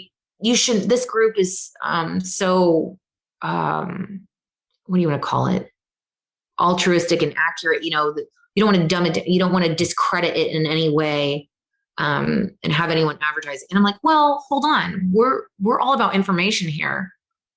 Just because they're advertising this product doesn't mean it's a bad product and doesn't mean it can't help. So let me talk to the owner. Let me figure out what's going on. And sometimes you'll even see in my group, I've said, hey, I'm trying to figure out this question about iron deficiency in this particular area. Does anybody want to volunteer to be like my own sampling pool? Kind of like our own little study or something like that. You know, and so if it's an iron product, you know, I didn't agree to putting the heme iron by 3 arrows on my favorites page of iron supplements until I was able to analyze tens and tens of people on this heme iron supplement. I saw it was working, and I also didn't see them having violent reactions or dying. Like that was my main criteria. So I tell them to chase the money in because you do have to explore. Is there a reason they're saying this? Is there a reason they're saying that? I think it's valid, but I also think people have to, especially when they finally come to a level of influence, figure out how to monetize what they've had to. So I see both sides of it. And I do think chasing the money is important, but that doesn't mean that the message is always thwarted or that the product's bad. It doesn't always mean something bad. Yeah. And I think the amount of free information that you put out says a lot too. And do you think you'll ever write a book? Yeah. Thanks. We're working on publishing the guides right now. Because that's a whole dynamic with the free information on there. And then, you know, it being a self-help group, and there's going to be more content in the book as well. And so it's exciting. I've had a lot of people ask for it. And I love the guides on Facebook. To me, it's very easily navigable. It's able to be navigated quite easily for me, but some people still struggle with it, and some people don't. Some people really only use mobile browser, and it's not totally on there. So it's exciting. I've had a lot of people ask me to publish the guide, so that's why I'm doing that. And plus, I'm doing this full time. So I love they're awesome. You definitely have to be compensated. I don't think people realize how much time goes into just putting information together and connecting dots, because there aren't a lot of people doing it. Yeah. And I hope. I mean, I'll do my best to share your book, because it's interesting that. Oh, thank you, Dr. Joseph Mercola is writing a book on iron overload now, and he's a huge proponent of most people have iron overload because of iron filings recently, and that was a big. It's going mainstream. It seems like raise everyone in my, kind of chase the money thing on that too. That was right. Not that I'm accusing him of anything, but it's kind of like if you're saying that as there's a reason you're saying that, because it's not true. Right. Educating over iron overload is important. So is iron deficiency. Yeah. There are a lot of issues in the body that happen when you don't have what you need. So.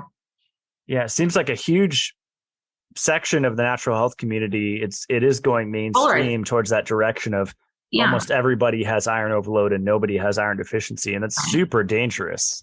It is super dangerous. And the thing is when you read these experiences from people that have these dangerous experiences from trying protocols that told them, no, you have iron overload, not iron deficiency.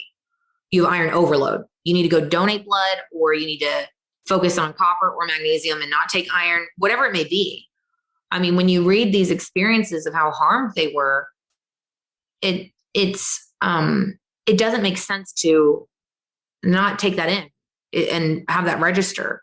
Now, I have seen some people say, I had an iron infusion ever in my life. I took iron supplements, and I had the worst stomach upset, and it was because of toxic iron and blah, blah, blah. And it's like, actually, it's because okay, which form did you do? Oh, okay, ferrous sulfate. That's because the majority of people can't tolerate ferrous sulfate.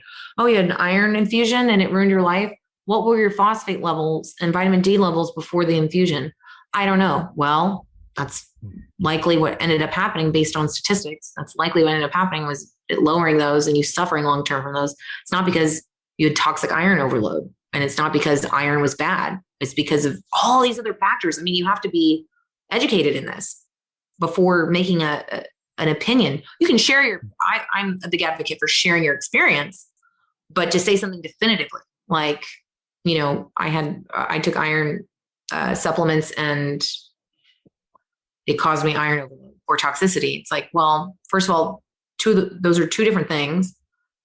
And then, so I always ask people more details on it so I can tell them what actually really happened or what likely happened too.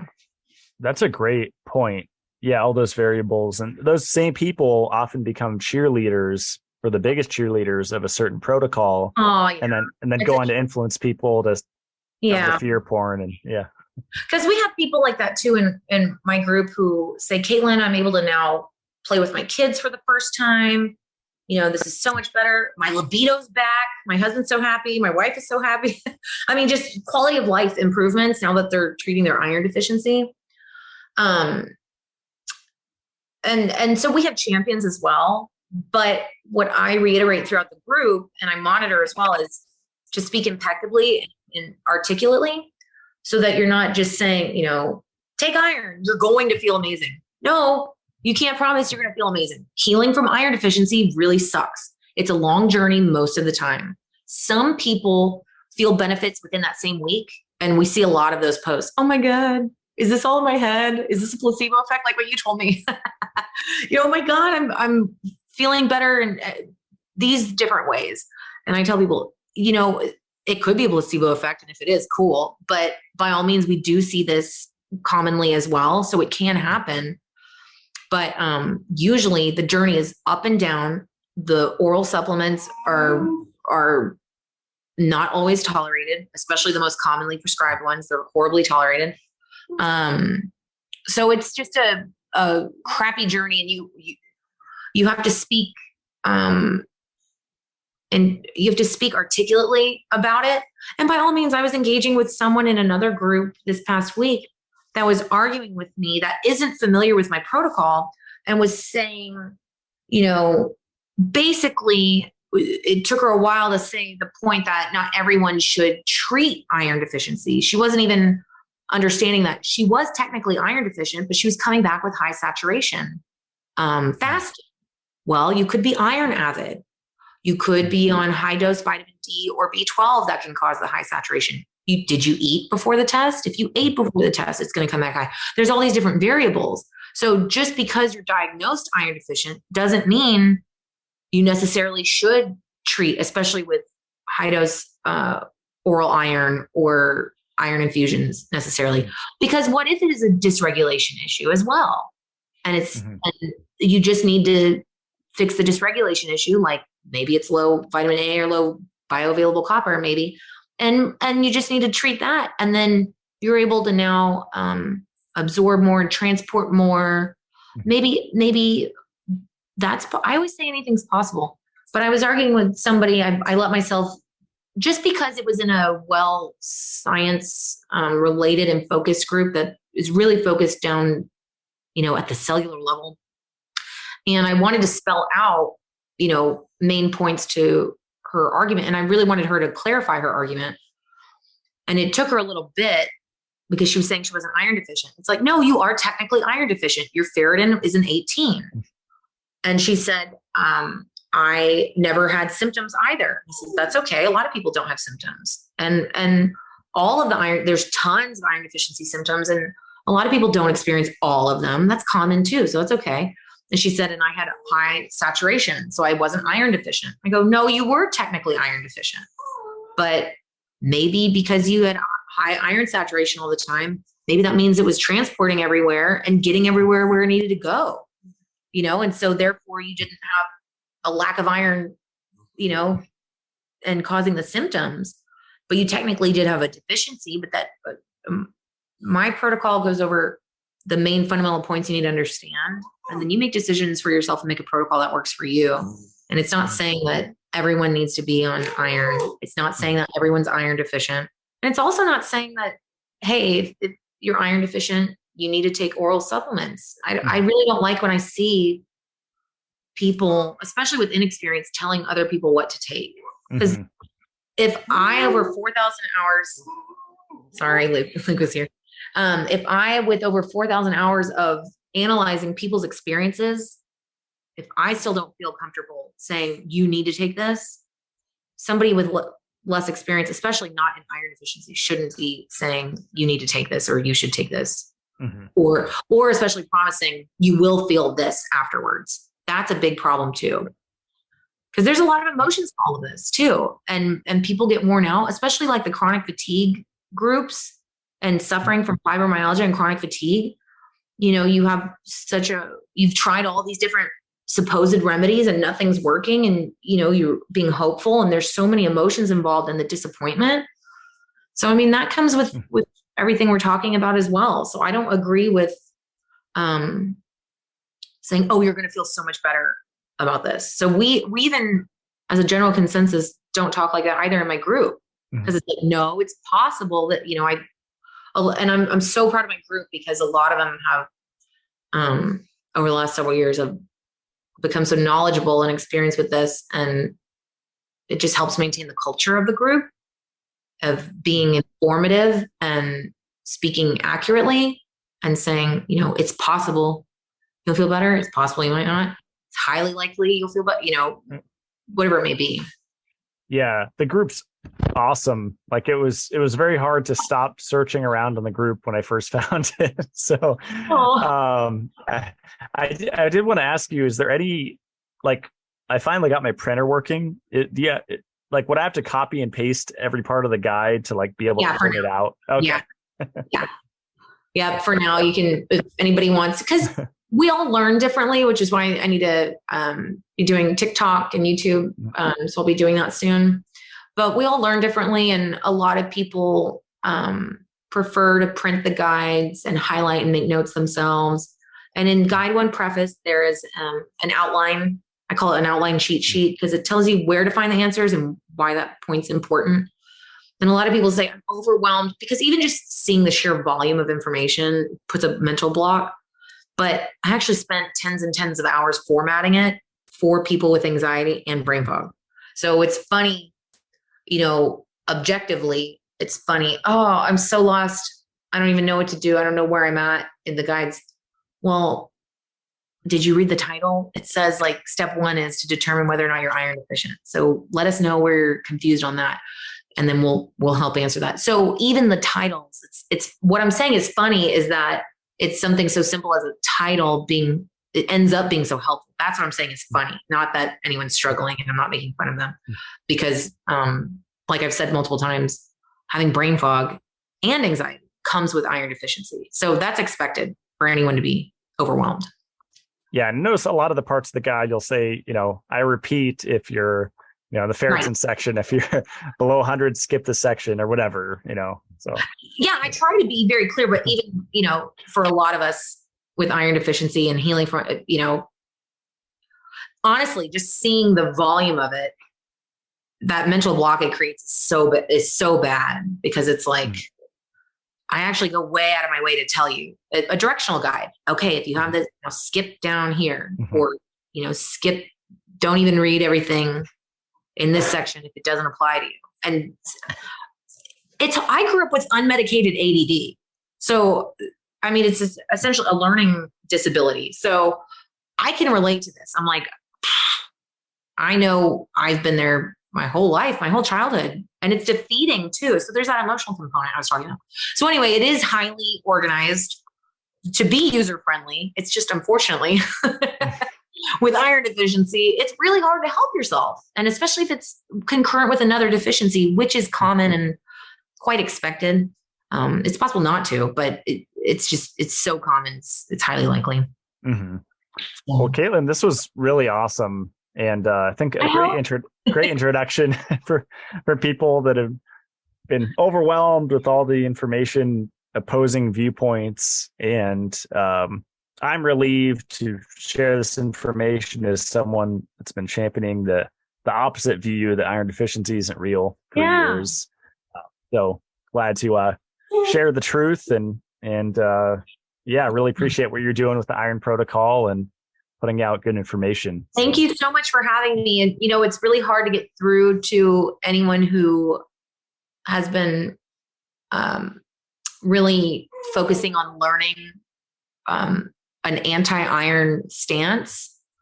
And, we do have a lot of folks that have ended up iron deficiency from that stance, and ended up iron deficient from that stance. And they somehow, came into the group and they sought out the group because they were finally, unfortunately, having their own health issues. So it's really hard to get through to anyone anti-iron, but the truth is, anything's possible.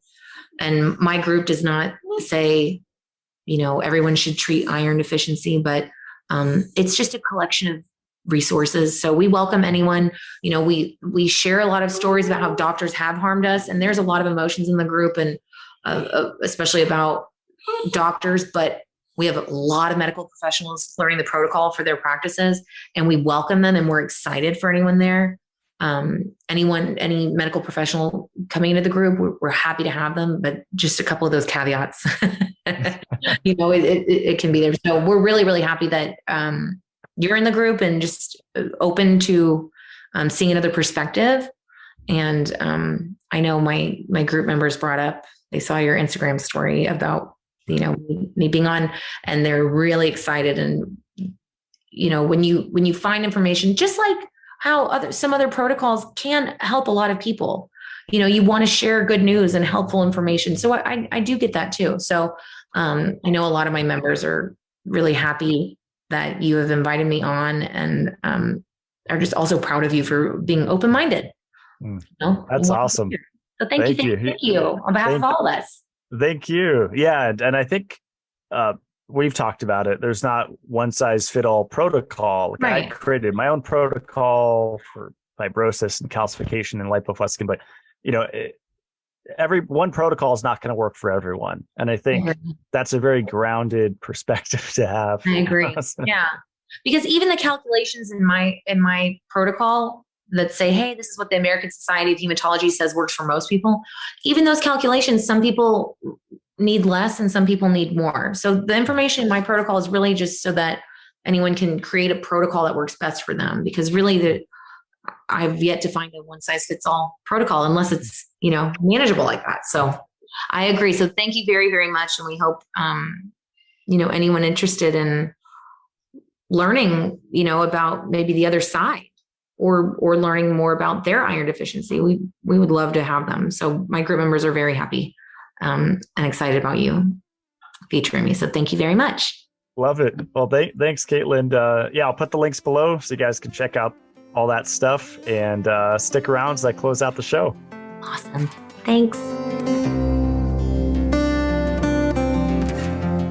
Well, if you enjoyed that show, please share it with your friends, especially if they are under the spell that I was, believing that iron deficiency is a myth, and or most people just have iron dysregulation. Some people are just straight up deficient. And I think one of the best lines that Caitlyn says, forget if she said it in this show, but she's said it in our group, it's that you can't recycle iron if there's no iron to recycle. I think for people with hereditary hemochromatosis or certain gene mutations where their ferritin tends to be high and they need to donate blood regularly, the information that I shared for several years and that I shared on the podcast, that is still accurate and applicable and potentially life-saving. But my main issue and why I got so worked up over all of this is largely the response by listeners to me changing my mind. It really decreased my faith in humanity to see kind of the hive mind behavior of people on the internet. Kind of a crab in a pot idea, just trying to keep everyone in the boiling pot together instead of expanding horizons and looking for new information where we can help more people, because that's what it's all about. And I do think people are genuinely iron overloaded. Not everyone, but many people, especially men. And on the flip side, other people, male or female, could be iron deficient. And the only solution there is to supplement iron. to increase the iron intake, because it's not going to come from thin air, just from breathing. You're not going to make iron in your body from exposing it to sunlight. It's something you have to take as a supplement. Some people would say, oh, just go carnivore, just eat a steak once a day or twice a day. For a lot of people, that doesn't work. For some people, it might work, but I've heard several anecdotal reports from women messaging me saying it did not raise their ferritin, and they tried that. So this is a big topic, and one that I'll keep harping on, because I keep seeing over the years there's big influencers jumping on this bandwagon of iron overload, especially from 2022 to last year, 2023. I would say that's when it kind of crescendoed after I'd been sharing about it for several years. And it's just really misinformation. It's sensationalist. It doesn't apply to everyone. And if you want to get the truth about iron, check out the Iron Protocol on Facebook. That is Caitlyn Hartigan's group. And you'll hear from a lot of women what worked, what didn't work, and why supplementing iron could be so beneficial. You want to check out my website? It's matt-blackburn.com. I have my CLF protocol up there, which stands for calcification, lipofuscin, and fibrosis. And yesterday, my friend Bob reminded me that it's due for an update, especially since I've come out with several new supplements, specifically encephalon, the melatonin, the lithium, the zinc carnosine. These supplements help in different ways with either calcification, lipofuscin, or fibrosis. One fun fact I've been researching lately is that lithium is antiviral, but you have to go above 1 milligram in the dosage. That's what the clinical literature showed. So a lot of people are underdosing. There's a lot of fear about taking too much of supplements, which is just ridiculous with lithium, because you could just take it every other day or every 3 days if you want. I personally take 10 to 20 milligrams a day. Genetically, I have a higher requirement for it. I feel better on that amount of lithium. And if there's some new variant going around, then maybe you want to up your dose of lithium, because through the GSK pathway, and lithium's a GSK inhibitor, it affects something called template switching. And that is the mechanism on which it prevents viral replication. And zinc does a similar thing, but I think you have to take enough. And I like my zinc carnosine because there's not a million forms in there. There's one form, and you're getting 75 milligrams of carnosine, which if you're fighting something and you want to increase your dose, that 75 milligrams per pill in my zinc can really quickly add up to maybe you'll get a gram a day if you're taking a ton of zinc to fight an infection. And that dose has tremendous benefits that you wouldn't get in these low dose combination products. So you can find those at mitolife.co. And kind of jumping back to my Matt Blackburn website, I recently added on there a product called New Brew, and it's the euphoric seltzers. It's a combination of kratom leaf and kava root. And I'm trying to get a podcast on one or both of these substances, specifically kratom. So I interviewed Dr. Scott Scher on kava a few years ago, and they came out with Trocalm, great product. But New Brew introduces this kratom leaf, and it's a microdose. It's 25 milligrams of kratom leaf extract. I've been averaging about 1 can a day. Their mango is my absolute favorite. Just tastes delicious. The berry is also good, and then the citrus is good if it's a really hot day. I feel like, just like going back to the iron topic, not everything's for everybody. And so some people will thrive on kratom and kava, some people don't. And maybe they do have that addictive side to them. So it's something to play with. I personally love it. I think it's a better option than alcohol. If you're at a party, I was just at a little house party and everyone's drinking brews and beers and hard liquor. And I brought some new brews in a cooler and people loved it. Check out the Mitolife Academy. It's on YouTube. It's $15 a month. You get 2 private videos and then a live Q&A the last day of every month. And if you like this show, share it with your friends. Find me on Instagram, Matt Blackburn, and also Mitolife. That's where I'm most active. And I'll see you guys next Friday. Stay supercharged.